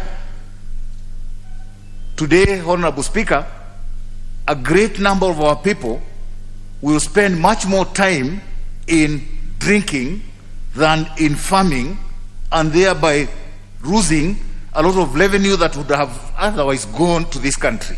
So even as we talk about tax that is coming from these alcoholic drinks, we need to look at the losses that we incur as a country from these drinks, the many accidents, the many children who would have otherwise become powerful men and women in this country who go into waste because of starting drinking at early stages, the revenue we are losing from other areas. And I think we need to learn from some of these other countries which have totally banned alcohol and its advertisements, and look at other areas of revenue generation that we can focus on, instead of, Honorable Speaker, the current situation where we think if we killed drinking in this country, then there will be no revenue to support our services. We need to slowly now start thinking of how we can focus in other areas so that we move away from taxes that are collected from alcohol. Honorable Speaker, if we must continue with these advertisements, then I would suggest that every advertisement, no matter what time is carried out, should be accompanied with a content on the health hazards that are associated with alcoholic drinking. So that just as we do with cigarettes, then all these advertisements about alcoholic drinks should also be associated with the hazards that also come with them, so that people are also aware that it's not just the drinking or what they feel after drinking, but also the hazards that come with the drinking. And I think some of our colleagues have really highlighted some of these areas, Honorable Speaker, including reduction in the strength of a man, in sustaining himself, especially when they are performing the national course that is required of them. And we have heard from our colleagues here how even our population is going down because of some of these weaknesses that we are witnessing in our communities. Honorable Speaker, alcohol has been used in some instances to kill economies of communities. Alcohol has been used to ensure that there is social enslavement of communities so that they do not advance themselves. And it has happened even in this country at one time. Alcohol was promoted to ensure that some certain communities do not grow as much as they were growing, and to date, some of those communities are still suffering from the effects of the promotion of alcohol within themselves. And so, Honorable Speaker, I support this bill. I support the regulation as to when advertisement is supposed to take place. But, Honorable Speaker, I think some of us will be coming with a proposal that we completely ban advertisement of alcohol and cigarettes, especially on our social media that is accessed by our children, Honorable Speaker, because it's unnecessary. It doesn't add any value. It's only promoting problems in this country. I've talked about the economy, family fabrics which are broken because of alcohol, the many people who are killing themselves because of spending every coin that they have in alcohol and ending up, Honorable Speaker, miserable and killing themselves. And generally, the over-reliance of a country into an economy that has no future, Honorable Speaker. With those few remarks, I support and hope that during the Committee of the Whole House, we will be bringing some amendments and proposals so that we can strengthen this particular bill to ensure that it is much more helpful to this country, and more so thinking widely and looking ahead to see how we want to live with alcohol as a substance that is not only killing our economy but also killing the future of our young men and women. Honorable Speaker, I support. Thank you. Let's have Honorable Luyai Amisi, member for Saboti.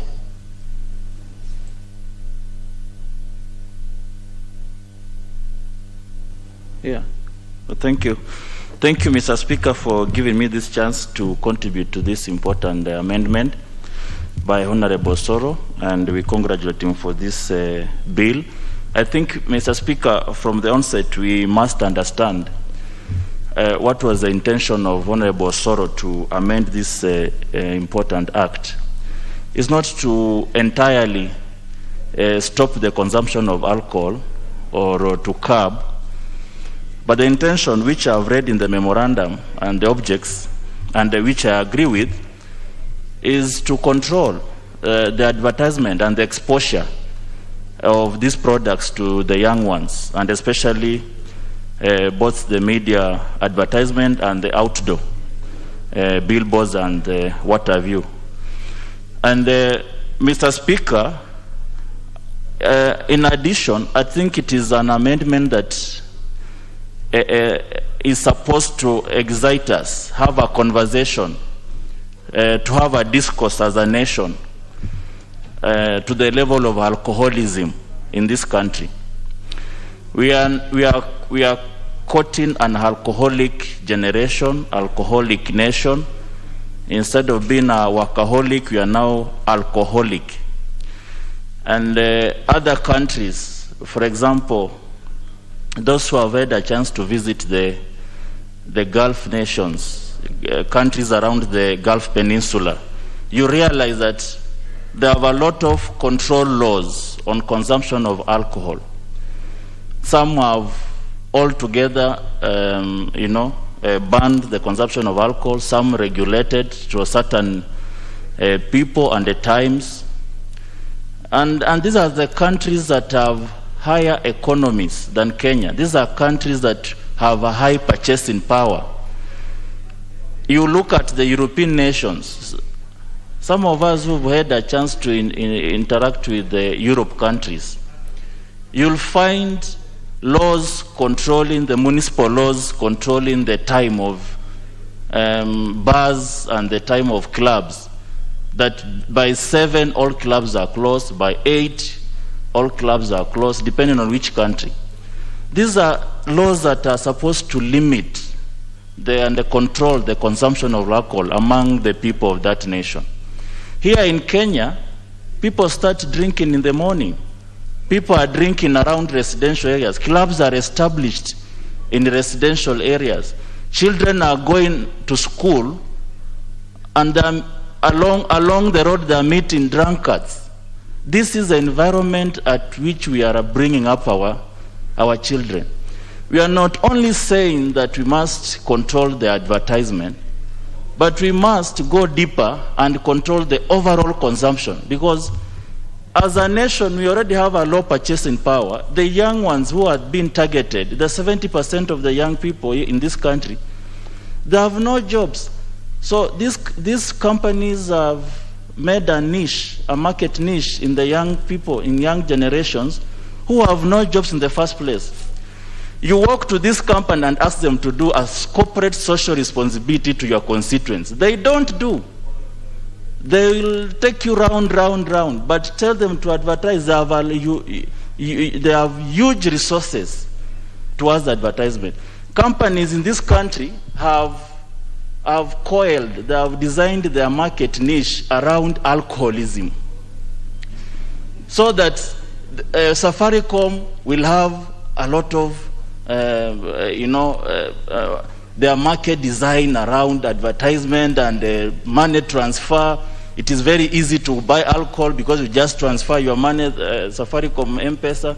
You look at the advertisement media houses, so much of their shares is from advertisement of companies that sell alcohol.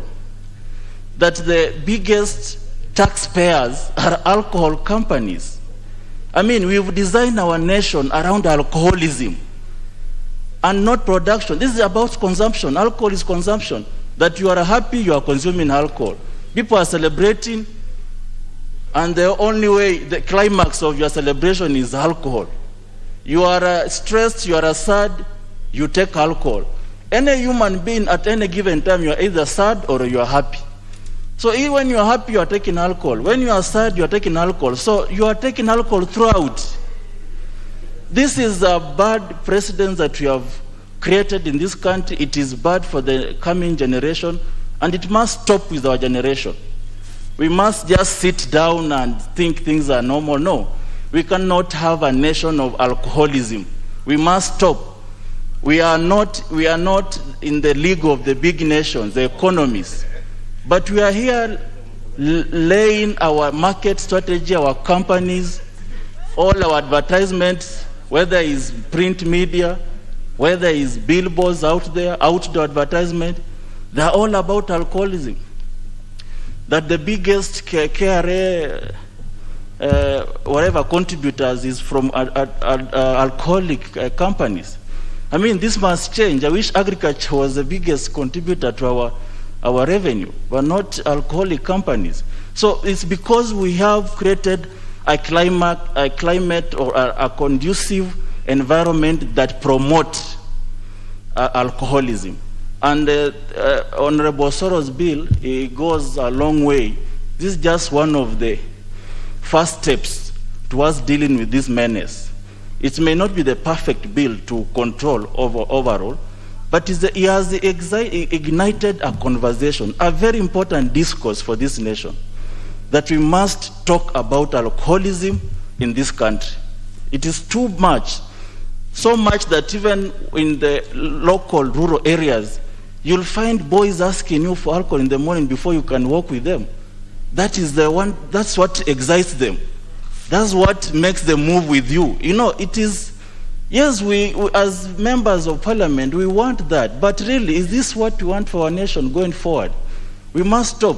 It is a climate we found, but we must stop as the leaders. Current leaders, we must just not propagate what was done before, and we say this is how it's supposed to be. We must stop.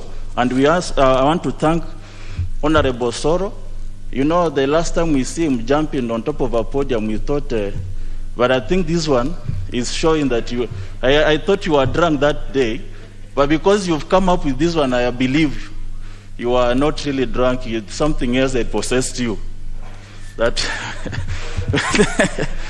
and your friend Mbarambara, maybe you had learned a lot from him. But we thank you for coming up with such an important bill, and I support. Thank you. Honorable Wanyonyi Kevin.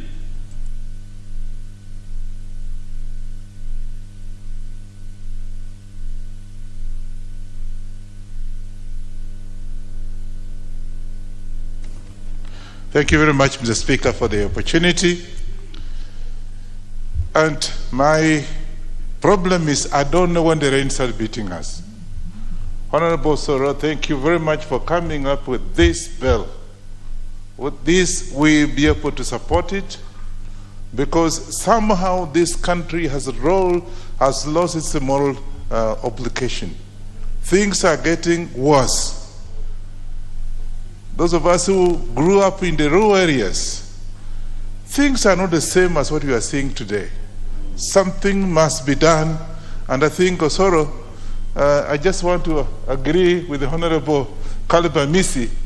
When I saw you jump on I thought maybe you are drunk, but I think you are so sober that you have to come up with this. He wasn't drunk. He wasn't. I want to thank you for coming up with this wonderful bill, which I'm sure will be able to regulate the timing in this country. Mr. Speaker, first and foremost, the controlling or timing of the advertisement is just a Ministry of Trade. I'm not a member, but I think we should be able to have strict regulations. Otherwise we leave things as they are. We are not actually prohibiting advertisement. But I think the intent and intention of this bill is that there should be proper timing so that at least it's not offensive. We can adjust that so that, and I'm afraid of young girls around here sitting with me, we're just having a meal, and Mr. Speaker, I get embarrassed as a father. My wife is sitting there, and they come and now they want to watch the news or something like that, and then you see a very stupid advertisement coming on the TV, and you don't know whether to leave the room, and when you leave the room, the children look at you as if you are not with them. So I think it's something that we can actually control. We are not abolishing the advertisement. It's business. It's a revenue-earning business for this country. But let's have some morale behind these advertisements. The eye-catching advertisements that I see, I don't know whether now after this you just go back home, the next 1 week you'll see what you are talking about. If you are not noticed, you'll find there's a problem. And the other thing is that bar businesses, we've also not saying that the bars will not be opened. We are agreeing that bars can be opened, but at a certain time. Formerly, the bars were open on Saturdays from 5, something like that, up to about 8 o'clock. Today, you walk anywhere in the city here, bars are opened. Of course, there are no jobs today. Our young men and women are out there, they are looking for jobs, left and right, there's nothing. And then he ends up in a bar. And what happens? This kind of morality is actually promoted from there. So we are also saying that the timing of the bars and the timing is proper. So the ministry that are concerned, the county governments are concerned, let's have that regulation, Mr. Speaker, so that people can be able to, let's go back to our old way of doing things. As it is, the future of our country is in your hands. Because as somebody mentioned here, whatever you say, whatever we do, children are watching. And at the end of the day, they want to copy. And that is where we are now today. So this bill is very timely. And you drink, okay? You drink at your own pleasure. You drink for the sake of it. You drink because maybe there's a stress. I don't drink myself, but because there's certain stress, you're undergoing certain stress and strain, you drink, or because of pleasure. I have no problem about that. But then you become very excessive drinking. The quantity that you take, it actually, at the end of the day, has some impact. We have, if you, for example, you're driving, and if you don't allow, because I sometimes saw, maybe 10 years ago, policemen were there, strategically placed, so that they stop, and they'll go, if you are drunk, the way you are, and they should stop and actually take you to the cells, keep you for a night or whatever until the following day. So that kind of thing has stopped today. Again, it's something that is under control, and we should be able to look at it and be able to see whether we can be able to at least regulate the kind of drinking. You drink and you drive, you drink as the bill says, and you're actually going to maybe having a machine, a tractor, whatever, you are actually endangering your own self and other people that come your way. So I want to agree with this bill, and we should support it so that can be able to regulate, particularly the advertisements that actually we are seeing. Mr. Speaker, we just have to do something about it as a country. This is a religious country, and we should not just allow things to go the way they are having. And 2 or 3 days ago, I watched, I think I was just in my house and, alone. Nobody was there, but I saw advertisement that said there's something wrong. So the Ministry of Trade, and I think this house comes under that, should be able to come up to be able to regulate the kind of things we are seeing, because we're actually throwing away the morality, the moral obligations of our country, and we as leaders have that responsibility. And this is where we are today. Honorable Osoro, please, thanks very good for coming up with this kind of thing. And I think we'll support you. And of course, when it comes to implementation of these particular resolutions that we're going to come up with, should be timely. Be able to ask ourselves, how long does it take? Maybe the next 1 or 2 months, be able to have had the time to see that this has been implemented, and so that it can be able to go back to where we are. Where we were some 10 years ago. Thank you very much, and I support this bill. And thank you and Heko for my brother coming up with this bill. Honorable Jaldesa Dida.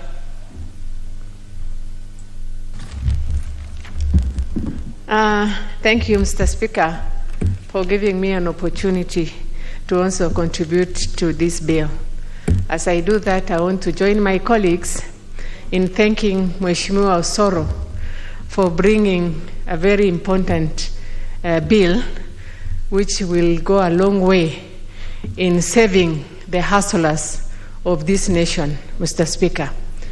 Mr. Speaker, I will try to argue from a point where I will not have any prejudiced opinion. Because I'm a Muslim, in my religion, alcohol is haram. We don't consume alcohol. Therefore, in any form, I don't advocate for its advertisement or for its consumption. However, I am a national leader. I am a leader of the people of Isiolo, which has all faith, which has people who consume alcohol, people who sell. Therefore, I want to argue as a leader without bringing my opinion. Therefore, this is very important. It is important, as has been said by another young member, Mheshimiwa Caleb, that this one actually, we needed to go further and bring more stricter amendment to alcohol in terms of consumption, in terms of advertisement, and even in terms of production. I say this, Mr. Speaker, because a lot has been said about it, the negative impact of alcoholism in this country. It is known to have destroyed families. Families, I think most of us here know, because as leaders, we interact with people, we see. Mr. Speaker, it pains me because actually most of us have even stopped watching news with our families. And because evenings are the times we get to spend with our families, it becomes difficult to open the televisions. Because you open there, an advert pops in of young people, half naked, trying to do funny advertisement, Mr. Speaker. It has influenced the society. We bring up our children telling them that alcohol consumption is not allowed, but they watch advert where it is shown that young people who consume alcohol are energetic, they have muscles, they are strong, they are clever, they can do things, and yet you tell them it is not right to consume alcohol. That puts us in a very difficult situation as parents, even practicing our faith. Therefore, this is very timely.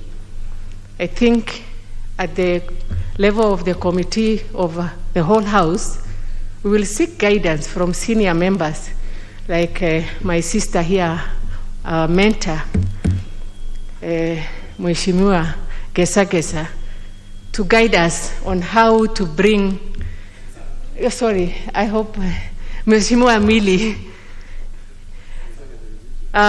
we will bring more amendments to enrich this bill. Mr. Speaker,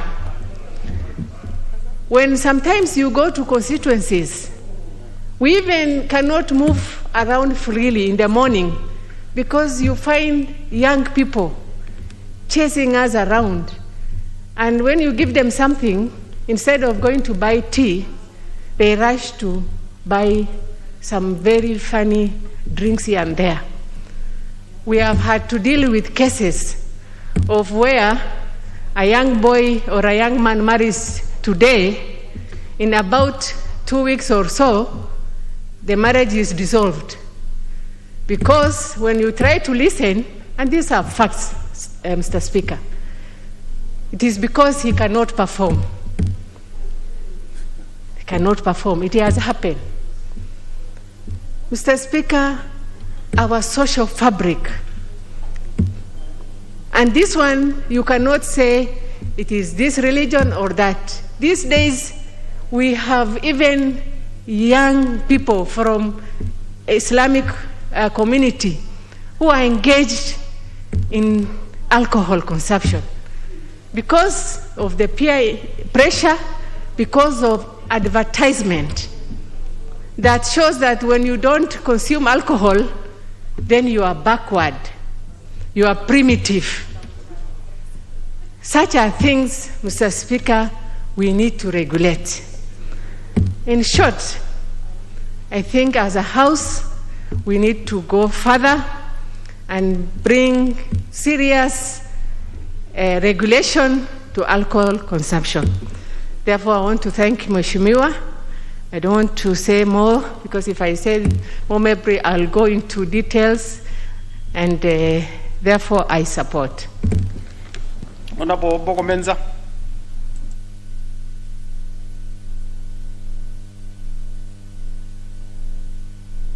Wait, you need to be on record. Asante Mheshimiwa Spika kwa kunipa fursa hii kuchangia mswada huu ulioletwa na Mheshimiwa Osoro kuhusu matangazo ya vileo katika Jamhuri yetu tukufu ya Kenya. Mheshimiwa Spika, nafikiri mengi yamezungumzwa na viongozi waliotangulia, na tunajua athari za vileo vile zimeweza kutanda katika Jamhuri yetu ya Kenya. Pombe imeleta madhara makubwa sana Mheshimiwa Spika katika Jamhuri yetu ya Kenya, na nafikiri kuna kiongozi hapa amesema zile shida ambazo kina mama pia wanapitia majumbani kutokana na mambo ya ulevi. Mheshimiwa Spika, sisi tunaelewa kuwa haya makampuni ambayo yanafanya matangazo haya yako katika biashara, lakini tunaunga mkono kwa ukubwa kuwa matangazo haya ni lazima yathibitiwe kwa sababu tumeona athari zake. Wakati matangazo haya yanafanywa ni wakati utapata familia zimekaa pamoja, pengine zinaangalia kipindi fulani, pengine zinaangalia habari za Jamhuri ya Kenya.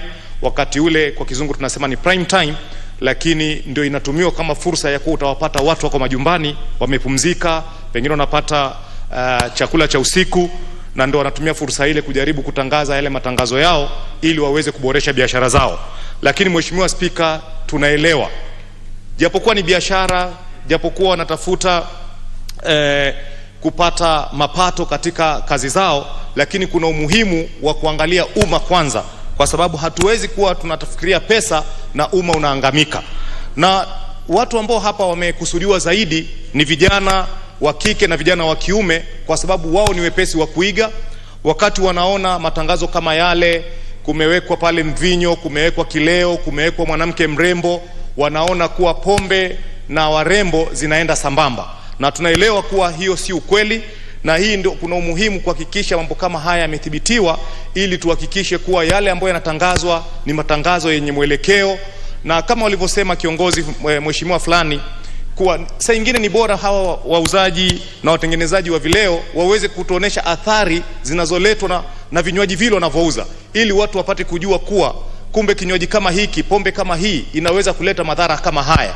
Lakini wakituonesha tu upande moja mzuri kuwa hii inafanya hivi, inaleta picha nyingine ambayo sio sawa, Mheshimiwa Spika.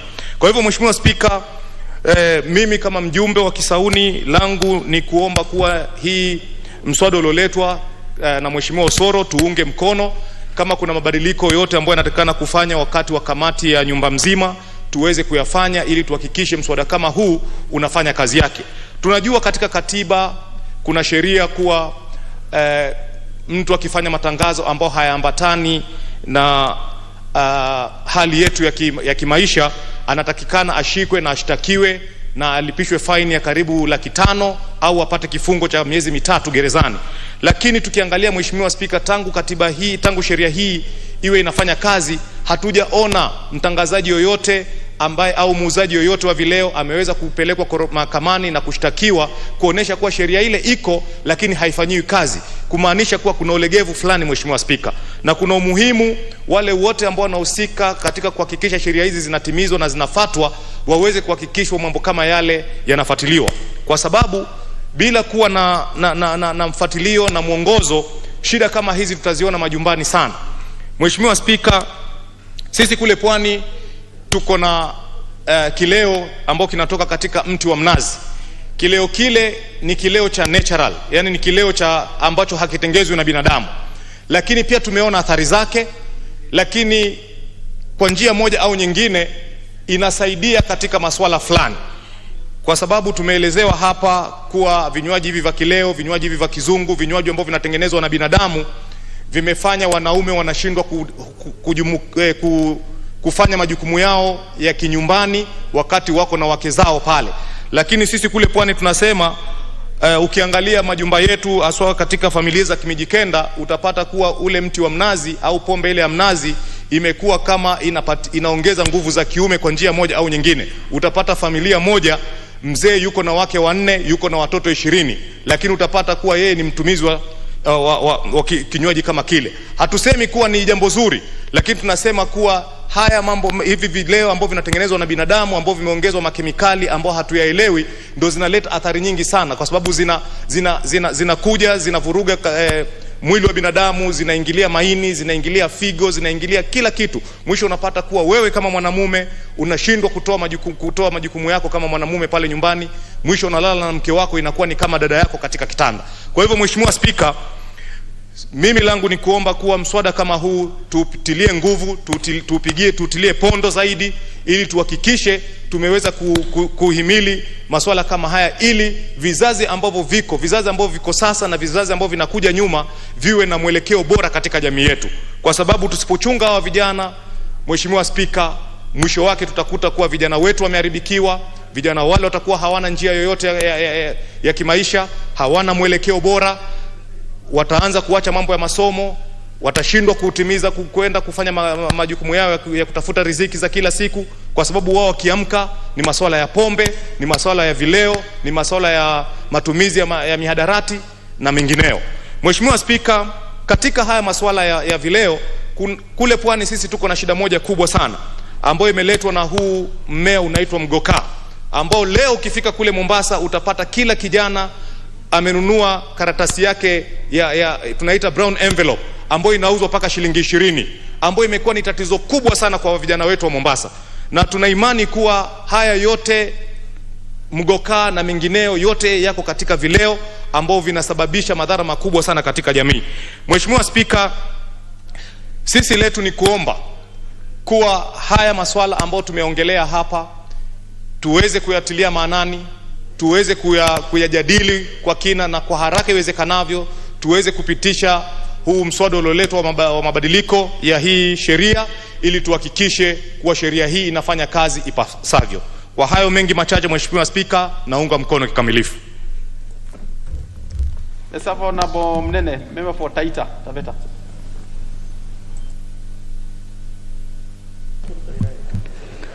Asante Bwana Spika kwa kunipatia fursa hata mimi niweze kuchangia kwa mswada huu ambao ni mswada wa muhimu sana katika nchi yetu, na nitangulie tu kwa kumpongeza Mheshimiwa Osoro kwa kuweza kuleta mabadiliko katika mswada huu. Mheshimiwa Spika, nchi ya Kenya ni nchi ya maadili na ni nchi ya maadili mema, na kwa hivyo kuongelea mambo ya vileo ni swala ambalo ni swala la muhimu zaidi kuweza kulijadili, kwa sababu tumeona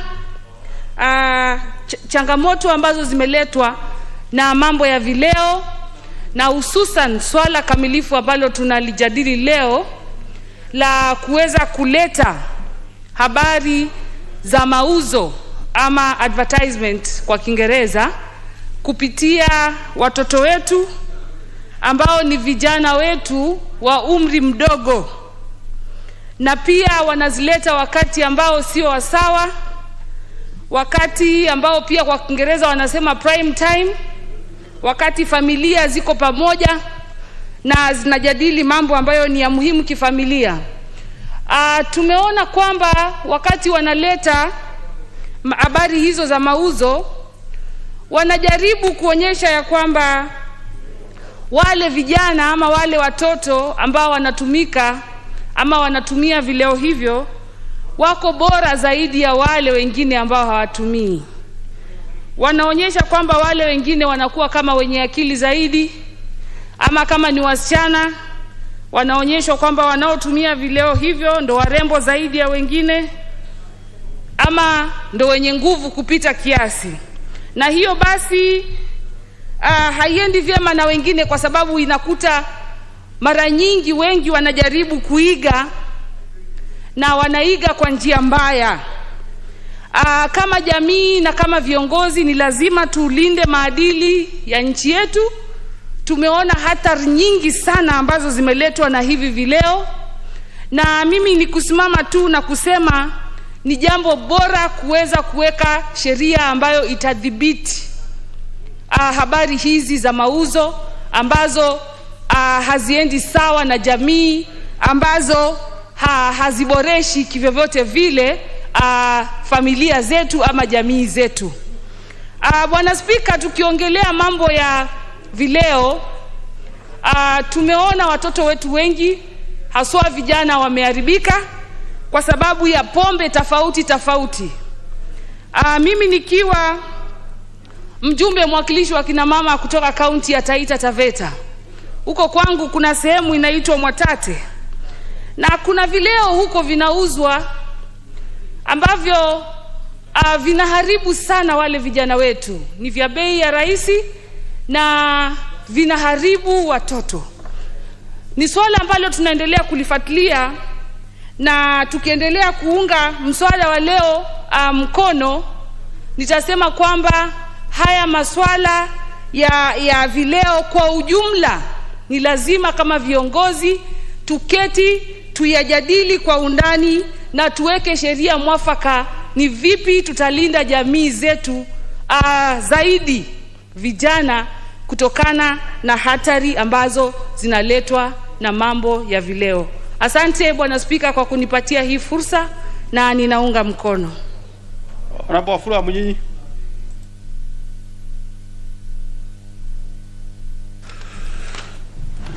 Thank you, Mr. Speaker, for the opportunity to speak on this bill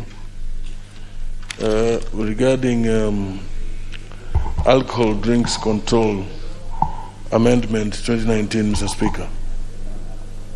Mr. Speaker, first of all, I want to acknowledge that I was part of the team that also did undertake a scrutiny of this bill at the committee when the Honorable Soro made the proposal.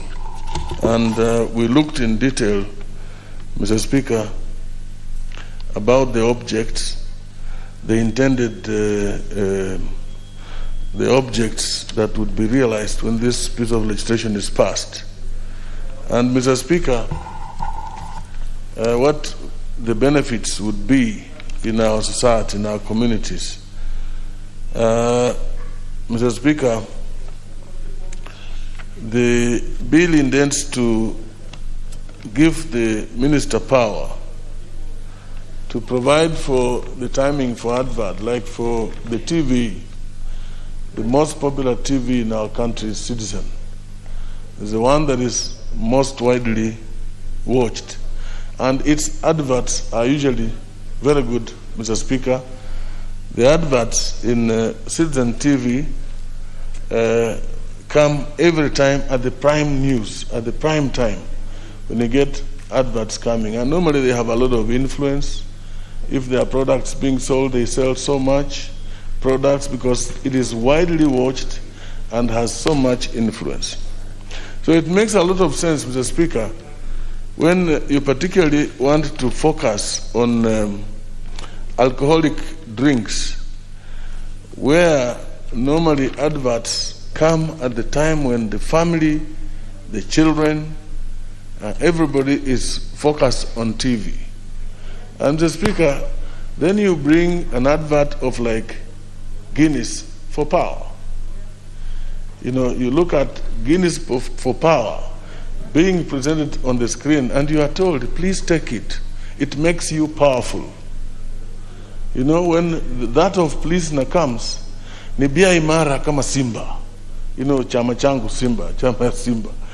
You know, then members of my party are associated with Plisna because Plisna ni bia imara kama Simba. But also it energizes other people. So these adverts, Mr. Speaker, need to be checked. While we appreciate the fact that you know, the TVs and media generally are profit-oriented, and they do not take responsibility for adverts. In fact, usually they place disclaimers against an advert, so to the extent that you don't hold them responsible. But, Mr. Speaker, these adverts have a lot of influence, and you know, they need to be checked. And I think it's a good. It is important that this legislation is passed so that there can be a check on the timing. There are certain adverts which have a lot of influence on young people. You know, the young people in the family, you know, watching TV, they put a lot of pressure on these young guys, Mr. Speaker. So this also needs to be checked. But at the same time, Mr. Speaker, you know, alcoholism and addiction has been steadily on the increase. Despite the curfews in our country, we've had curfew for long. And we have eateries, you know, closed, you know, early, and even businesses like hotels and bars have gone down. But the consumption of alcohol, Mr. Speaker, from the wines and spirits, the takeaway to home has been on the increase. Mr. Speaker, even the use of the various other substances, apart from alcohol, the various other substances has also been on the increase, Mr. Speaker. So we need to do much more than just having to regulate, to put regulation on adverts in the TV. That is a small percentage, Mr. Speaker. We need to do much more. We have had a piece of legislation which was passed in this House, the Psychological and Counseling Act. Mr. Speaker, its implementation has taken too long. We need to get counselors, we need to get psychologists, experts who should do a lot of work to rehabilitate, to counsel, and to prevent the damage that we're going through, the damage that we are seeing in our country. Young people getting hooked, young people getting addicted to even hard drugs, Mr. Speaker. We need, as a country, to do much more to ensure that we prevent our society from getting into this undesirable state of addiction, undesirable state, Mr. Speaker, of having people, consuming excessively consuming alcohol. Mr. Speaker, COVID has also been a major factor in this, because as you push many people home, you close places. They have also been innovative, and they get this wines and spirits take away home, and this also has applied. When the parents take home and they're taking with the children, it just shows that it's a good thing, and therefore we need to do much more to help our families, Mr. Speaker. With those few remarks, Mr. Speaker, allow me to say I support this bill, and thank you for giving me the chance to speak again.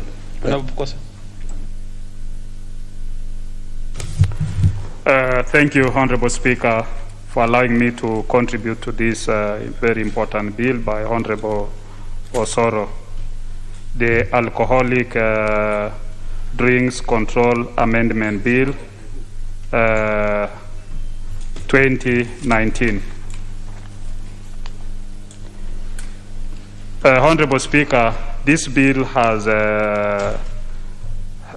two amendments, and in the first amendment, you're giving the Cabinet Secretary the powers to prescribe the hours within which the electronic advertisement of the alcoholic drink shall be done. And you're also saying that the consumption of this drink should promote national values. Honorable Speaker, I think that is the gist of the amendment to this bill, which I find is quite in order, and I think that this is a very good amendment, because more often we've seen even the Kenya Film Corporation going after contents that have been that have been prepared by some of our artists. We've seen them trying to even make them not to continue with those kinds of broadcasts. But somebody, it is for an adult, somebody who is over 18, you have a right to choose. But for children below 18, even in the drink, it is written that if you are above 18, then you can drink. If you are below 18, then you should not drink. I think that's written in the bottle of the beer or whatever drink it is. It is also like even smoking. Even in smoking, it is written also who can be able, below which year you should not be able to be smoking. And I think when you say you want to promote national values, I think these are things that are lacking completely in our society. Because when you look at even the issue about the controlling even corona now, when you put regulations that we need to have curfew hours between 10 o'clock and I think 5 a.m., you ask yourself, how effective is that in controlling this corona issue? Is it really working? And when you even put it that there shall be no public gatherings, yet you find that others are actually exempted from those public gatherings. They continue doing the public gatherings. And when some who are in a different lineage or different coalition, when they attempt to also have even that meeting, you find that the police are sent to disrupt those kinds of meetings, to disrupt. It is selective. When you do it selective, I don't think it is going to achieve anything. That is why you look at the spike for the coronavirus infections. The spike is still up and down, up and down. We're not actually getting anywhere. And at times, the healthcare workers are even feeling frustrated, because what we do is that in most cases, I was hearing the governor of Kiambu yesterday claiming that in one of the hospitals we don't have enough more beds. Yet you look at it, how much money was brought for the COVID. We had a team that was formed, a national team that was formed to look into this COVID issue. We had money set aside for even establishment of beds, building up structures. What happened to that? Do we really go back and look at how did we try to control this disease? And therefore, issue of promoting national values, I think it needs to be inculcated. And I think this should even form part of the syllabus. Maybe we start inculcating national values right from the bottom there, moving upwards. The bottom-up approach. That might be able to give us maybe something to think about.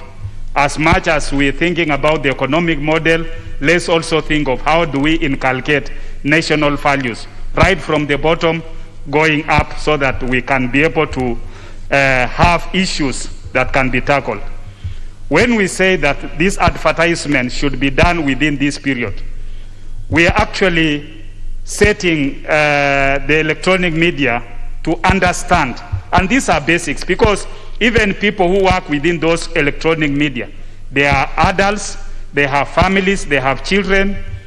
How do they feel when some of those adverts come in and they are with their children, maybe eating supper or even eating lunch, and something comes, an advert that is really should not be able to appear at that time? How do they feel? So I think this is captured in that issue of inculcating moral values, inculcating what are the principles for us as a country, that we can be able to live with it and say that this is right and this is wrong.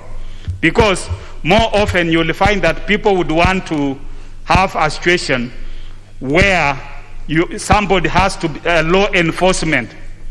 You require maybe a law enforcement to enforce it. It shouldn't be like that. It should be self-regulated. It should be you as an individual. You know, when you look at even the laws that are there in existence on the same issue, regulations would have done this. But with those regulations not achieving this is why Osoro felt, I think I need to put it in an act. I think I need to make an amendment, because these regulations, which are supposed to have achieved this, they have not done that. So this is an amendment that calls the consciousness of especially those who in the advertising media. It also the media fraternity, and we even have the media council. They should be able to look at some of these things and understand that these kinds of adverts should be able to come within this period of time. Why should we wait until Osoro has come up with an amendment for us to be able to realize that what we're doing as a media fraternity is wrong? So, Honorable Osoro, I think this is a good amendment. I encourage also members that we look at some of the areas that we, just like this one, that we can be able to amend and make sure that we bring in laws that can help our society. Thank you, and I support. Honorable Member for Nyando.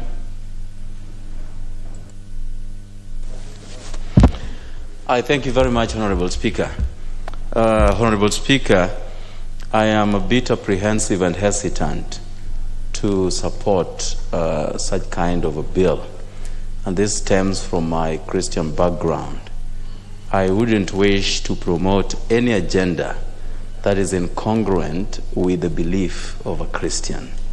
And therefore, Honorable Speaker, Honorable Osoro has brought this agenda, which we are alive and awake to, that there is alcoholism, and alcohol has contributed quite immensely to the destruction of our young children.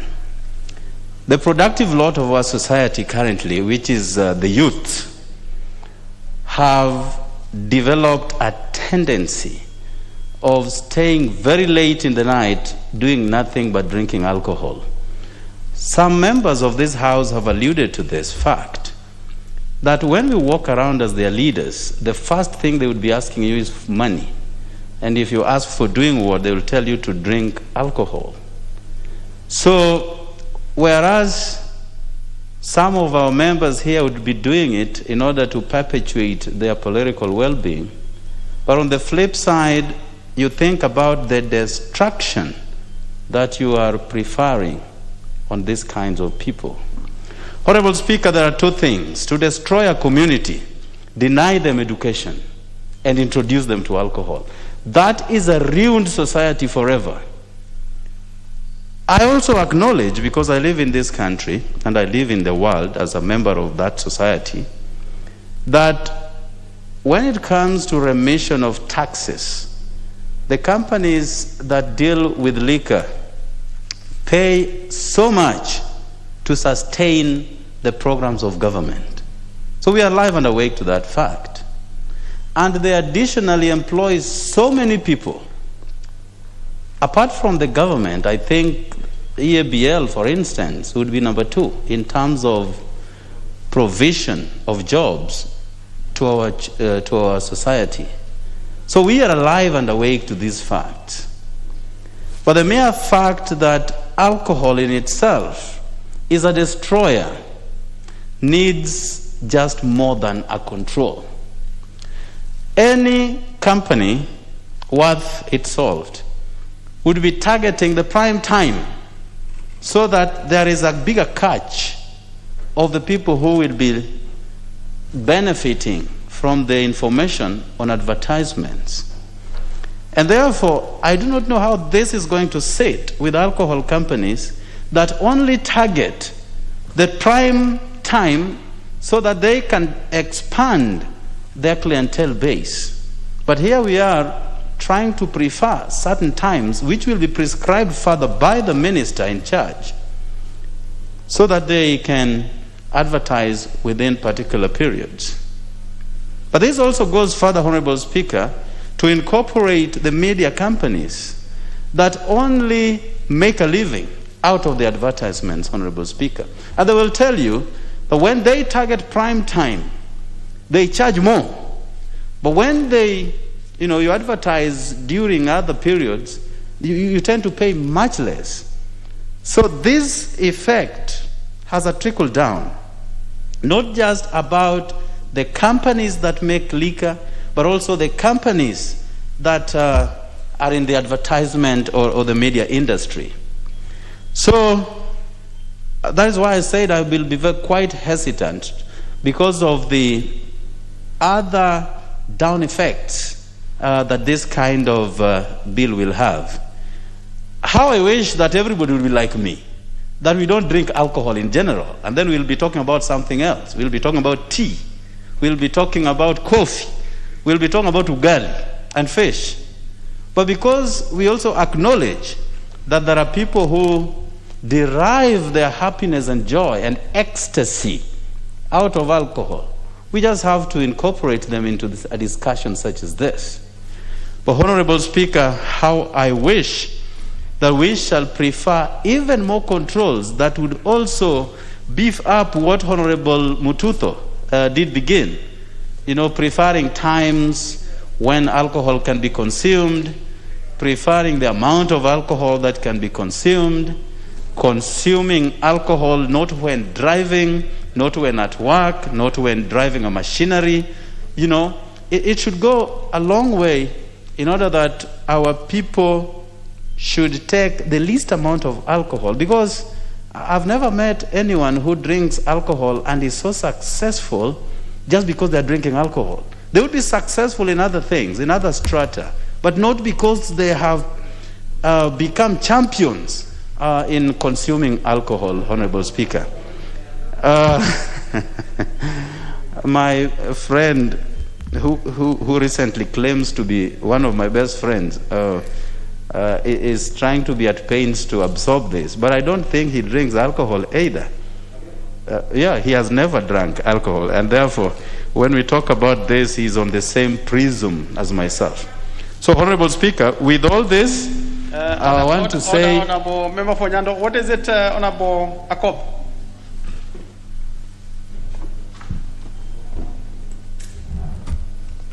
Thank you, Mr. Speaker, and I do apologize for the Honorable Member for interrupting him when he's speaking. Mr. Speaker, I'm just requesting members, given the time limit and the interest, if we could just reduce our contribution so that many more members can speak, because it has a lot of interest, but procedurally I can't actually move now for reduction of time. And this is a very straightforward matter. If we can just speak a little so that many more members speak. Thank you. Well, it's good, Honorable Akob, you actually directed it to your colleague members, because procedurally you may not reduce, but look, she is just doing a persuasion, so then we accommodate more members. But let's see, Honorable Akob, whether your persuasion is actually persuading enough. Honorable Member for Nyando. And in line with her persuasion, I'm persuaded to that extent, Honorable Speaker. It would be a remiss not to put it clear that I subscribe to the Seventh-day Adventist faith and an ardent believer in all its doctrinal values. And therefore, just as I said, I wish everybody would be aligned to the Adventist faith so that together we do which pleases Jesus Christ.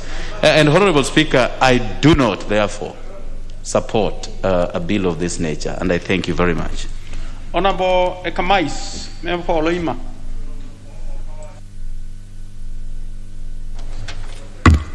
Thank you, Honorable Speaker, for giving me this opportunity to add my voice to this very important contribution or debate. Honorable Speaker, I think my colleague and friend Osoro has brought a very good amendment that I think will have very serious effect if really passed to our youth and our communities. Honorable Speaker, I want to support the idea that we need to do something about the electronic adverts, because the rate in which actually they give very negative messages to our young children will continue impacting badly on our youth. So I think that one we should do something actually to do some overhaul so that the things that we advertise are the ones that will be captured by our youth in a more positive manner. Honorable Speaker, I see by ages of 19 to 20 or even to 25 there, most of our youth, like 70% of them engage on very heavy drinking. So I think this will result to majority of them actually ending up making very bad decisions in life. So I feel by enacting what my friend Osoro has brought to us will help us get the best youth out of our communities. Honorable Speaker, I think there is a problem with our families today, because I find that like 60% of our youth prefer taking alcohol in the morning as breakfast. Like 60% of them, because if you invite them at home and you bring sodas or tea, they will say, we don't take this thing nowadays. We will go for something else later. So, meaning there is something wrong, and we need to actually do something to ensure this kind of attitude that is cropping up is changed. Is that Honorable Bala Kinyi? What is out of order, Honorable Bala? Mr. Speaker, is the Speaker on the floor in order to say that 60% of our youth take alcohol in the morning for breakfast? Does he have that information, data? Thank you. Member for Loima, that looks like you have done quite a bit of research on that. Honorable Speaker, I said like 60%. We are just discussing here, Honorable Speaker, saying our youth are highly affected by the element of alcoholism. It's a general statement, rather than on fact. So, if indeed it's not something that we can support, we apologize for that, Honorable Member. So, Honorable Speaker, I was just saying our youth, in fact, all of us interact with our youth in our constituencies or even in our villages. You will get most of them do not really want to take a soda or even tea when you are offered an opportunity to buy for them. Most of them. That I have established as a member of Parliament for Loima. So I feel there is a need actually to do something so that we change that kind of attitude, Honorable Speaker. Honorable Speaker, nowadays there is this business of the border. And most of the border drivers get accidents. They are highly involved in accidents. And if you try to assess those drivers or even those who drive vehicles, you can get most of them are youth. So the crash risks that our people are exposed to are majorly on the side of the youth than for adults. So, Honorable Speaker, I feel this amendment is very, very important, and I join my colleagues to support it, Honorable Speaker. Thank you. Honorable Bai.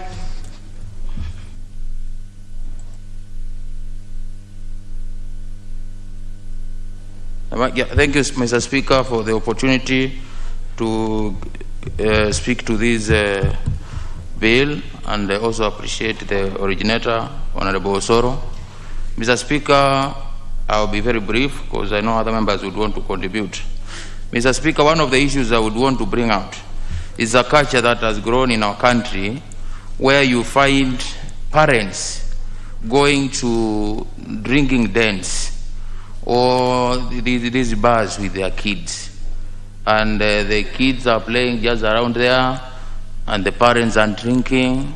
The mother is drunk, she's dancing, her daughters are watching.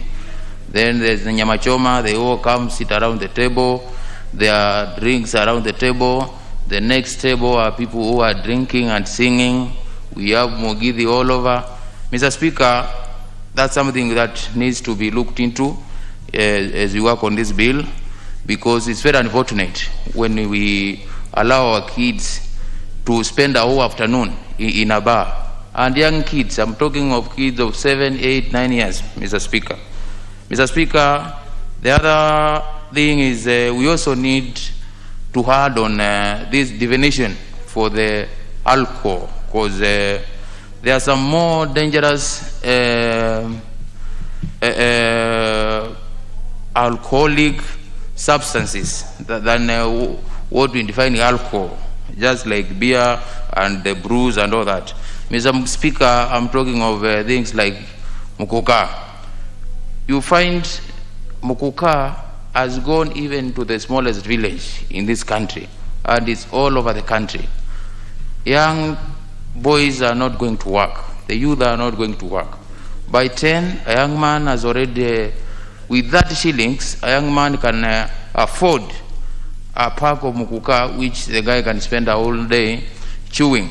And within 3 hours, the young man, Mr. Speaker, cannot be told anything, cannot hear anyone, cannot work. And how do they get the money for the following day to do the same, Mr. Speaker, or have some dinner in the evening? They end up stealing. Lastly, Mr. Speaker, is about manufacturing and licensing. You know, we have some liquor, we have some alcohol in the market. I always call them alcohols without PO box, because you can't trace where this alcohol comes from. If you want to know where Tusker comes from, Mr. Speaker, you know where you go. If you want to know where Guinness comes from, you will drive there. But Mr. Speaker, there are some drinks which are more popular in our shops, the shops of bars, which you can't tell where they are coming from. And they are on the billboards, they are on papers, they are on TVs, they are on radios, and they are very dangerous. With little money, young men can access them, but we can't trace where they are coming from. So that's one of the things, Mr. Speaker, that needs to be looked into. And as we also look into that, we also need to discuss the traditional brews, because I know the government is very serious on clearing the issue of taking the local traditional brews. But yet, Mr. Speaker, I think the work is like 70% done. We have a lot of traditional brews being taken in the villages, and this is affecting our public. Lastly, Mr. Speaker, I will tell Mr. Osoro, Honorable Osoro, not to worry, we'll work on this. The youth are in this, Mr. Speaker, because of this trickle-down thing.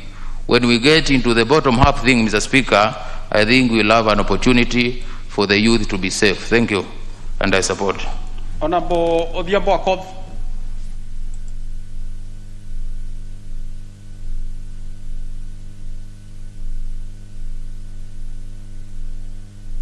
It's now okay. Thank you, Mr. Speaker, for giving me this opportunity. Mr. Speaker, let me try and follow my own request, which is to try and speak in the shortest time. I want to support Honorable Osoro for bringing up these amendments. Mr. Speaker, I wish Honorable Jared was here. I'm also a Seventh-day Adventist like him, and the proposed amendments here actually help Seventh-day Adventists. It doesn't go against the principles of Seventh-day Adventists, because Seventh-day Adventists don't drink.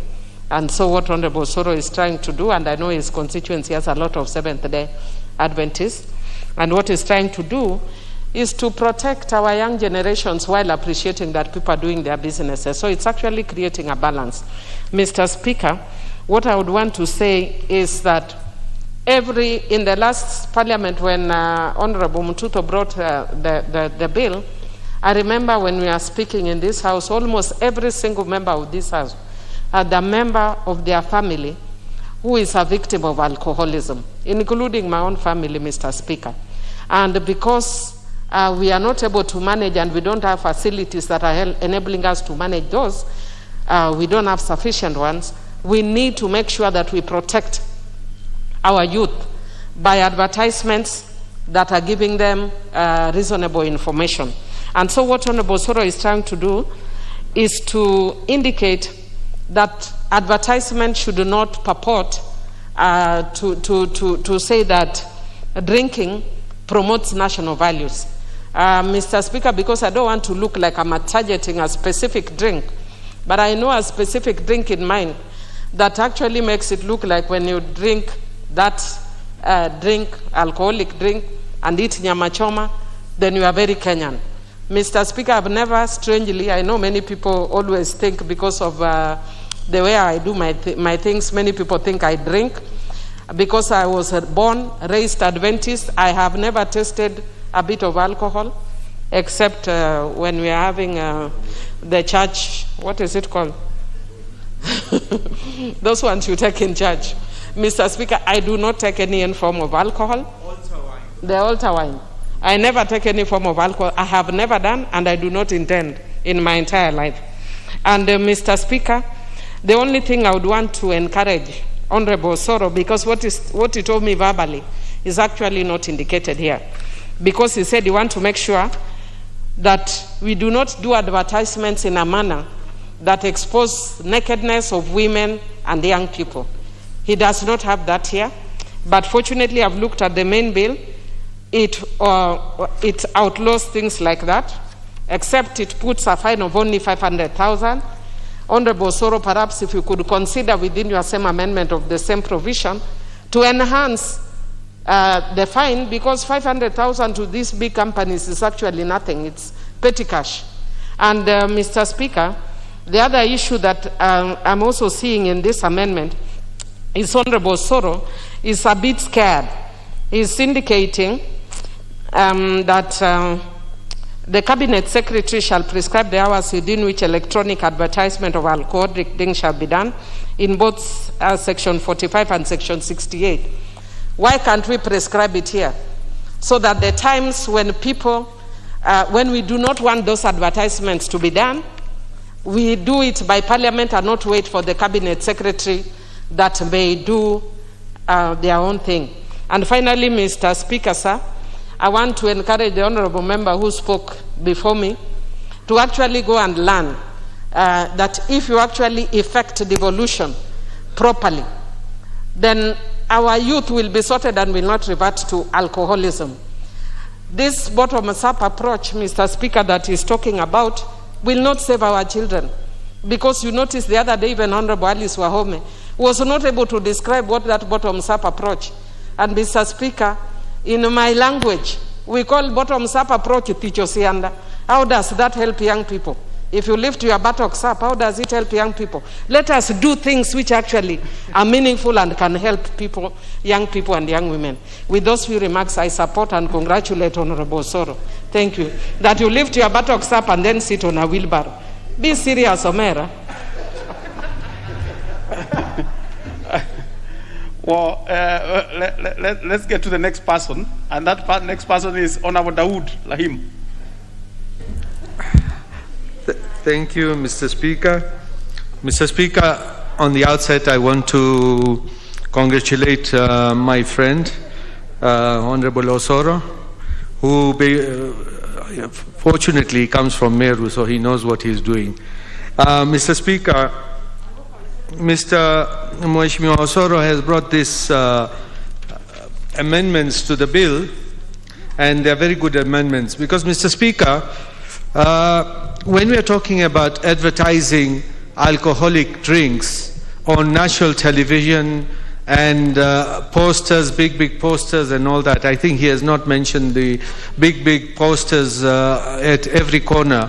Mr. Speaker, in the year 2005, Kenya ratified the tobacco advertisement banning, and in 2007, we passed the Parliament passed the tobacco advertising bill of 2007, and in that, Mr. Speaker, from that date, we are not allowed to advertise at any place any tobacco selling. So, Mr. Speaker, when we are talking now about advertising of alcohol, I think we can even look at it in that the way it is, because one of the I don't remember, one of the previous speakers has said that alcohol companies contribute a lot to the exchequer. But, Mr. Speaker, so do the cigarette companies, because even the cigarette companies contribute a lot to the exchequer. But even if it was banned for advertising, cigarettes are still sold. So, Mr. Speaker, we should look at how we are going to regulate advertising for alcohol. Not that we are banning alcohol, although I myself do not drink. But my constituents have one or two, once in a while. Mr. Speaker, the bill even mentions national values, that nobody should promote any drink which will show that it is good to drink because of national. And there is nothing like having a drink to show that you are more Kenyan than another. I think, Mr. Speaker, we need now to see how we are going to, if it is possible, to get people off the illegal brew. Mr. Speaker, in 2014-15, when His Excellency the President launched in central Kenya, and I believe you were there, Mr. Speaker, in one of the meetings at, I think it was in Sagana or Nyeri, where we talked about alcoholism being spread in central Kenya, because there were times when many people, instead of sleeping on the bed, they would sleep under the bed because they were under influence of alcohol. And Mr. Speaker, at that time, we had an issue, and myself, in my constituency, I went around the constituency tackling illegal alcohol, which was packed in, it's called Kibondi, and it was packed in containers which were not allowed, and which some had wrong stickers of excise, stamp duty and all that. And Mr. Speaker, we demolished a lot, and when we tried to even burn it, Mr. Speaker, you will not believe it, there was a big fire, it was like a bomb. So can you imagine, Mr. Speaker, somebody drinking that, putting it down their throat, what kind of bomb will it be in the body? And that is why His Excellency had led that program. But unfortunately, that program did not go on very much, because after we stopped them, the sellers, retailers, who were doing the fake illegal alcohol went to court and nearly took us, we were nearly charged for malicious damage because they got court orders. So I would want to even ask the new CJ, CJ Martha Koome, to look at that the courts do not give favorable rulings to people who want to mess up our people with illegal drinks. Mr. Speaker, I want to go ahead. Mr. Speaker, we used to have traditional brews, and there are many traditional brews everywhere, and in Meru we used to call it kadoroko. It's kind of a traditional brew. Not that it was very good, but at least it was a traditional brew. Not many people were allowed to drink. Young men were not allowed to drink at all.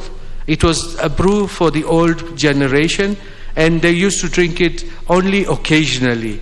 But Mr. Speaker, at the moment, if you go to a lot of places, we've got this changa, and I have seen a changa factory, Mr. Speaker, and you will be surprised what kind of things come out of that. And I don't know if those things which come out, if they enhance the way a person will perform or how he feels, whether he goes to the seventh heaven or what, Mr. Speaker. But we need now to see that we can get people off those illegal drinks, and the best way to do is give incentives for the real good alcohol, that the 1% tax which the government has put in the Finance Act, which the turnover tax, which should be removed, so that the Senator CAG, Mr. Speaker, if in the last Parliament, when I was in the Finance Committee, there was a time we had removed the taxes on Senator CAG. But unfortunately, Treasury thought, because it was being sold a lot, that they needed to tax it, and they killed that industry of Senator CAG. Mr. Speaker, I believe with this kind of law, what Mr. Honorable Osoro has proposed, we need either to completely ban the advertising, or we put it not on prime time, because you would not want to sit with your kids and then you see somebody coming up on TV promoting, saying that people if you drink this, you will be very strong wherever you want to be. And then you can be a Superman at that time. But Mr. Speaker, we need to see how we can sort out the advertising bit. Mr. Speaker, the other thing I would want to say is we need to put the law where nobody would be allowed to take their children into a bar. Because we tend to take our children into a bar, and Mr. Speaker, I think I will end there because one of my colleagues is asking me to stop. But Mr. Speaker, I want to support Honorable Osoro and say thank you to you as well. Thank you. Let's have to my left, Honorable Aseka, member for Quisero.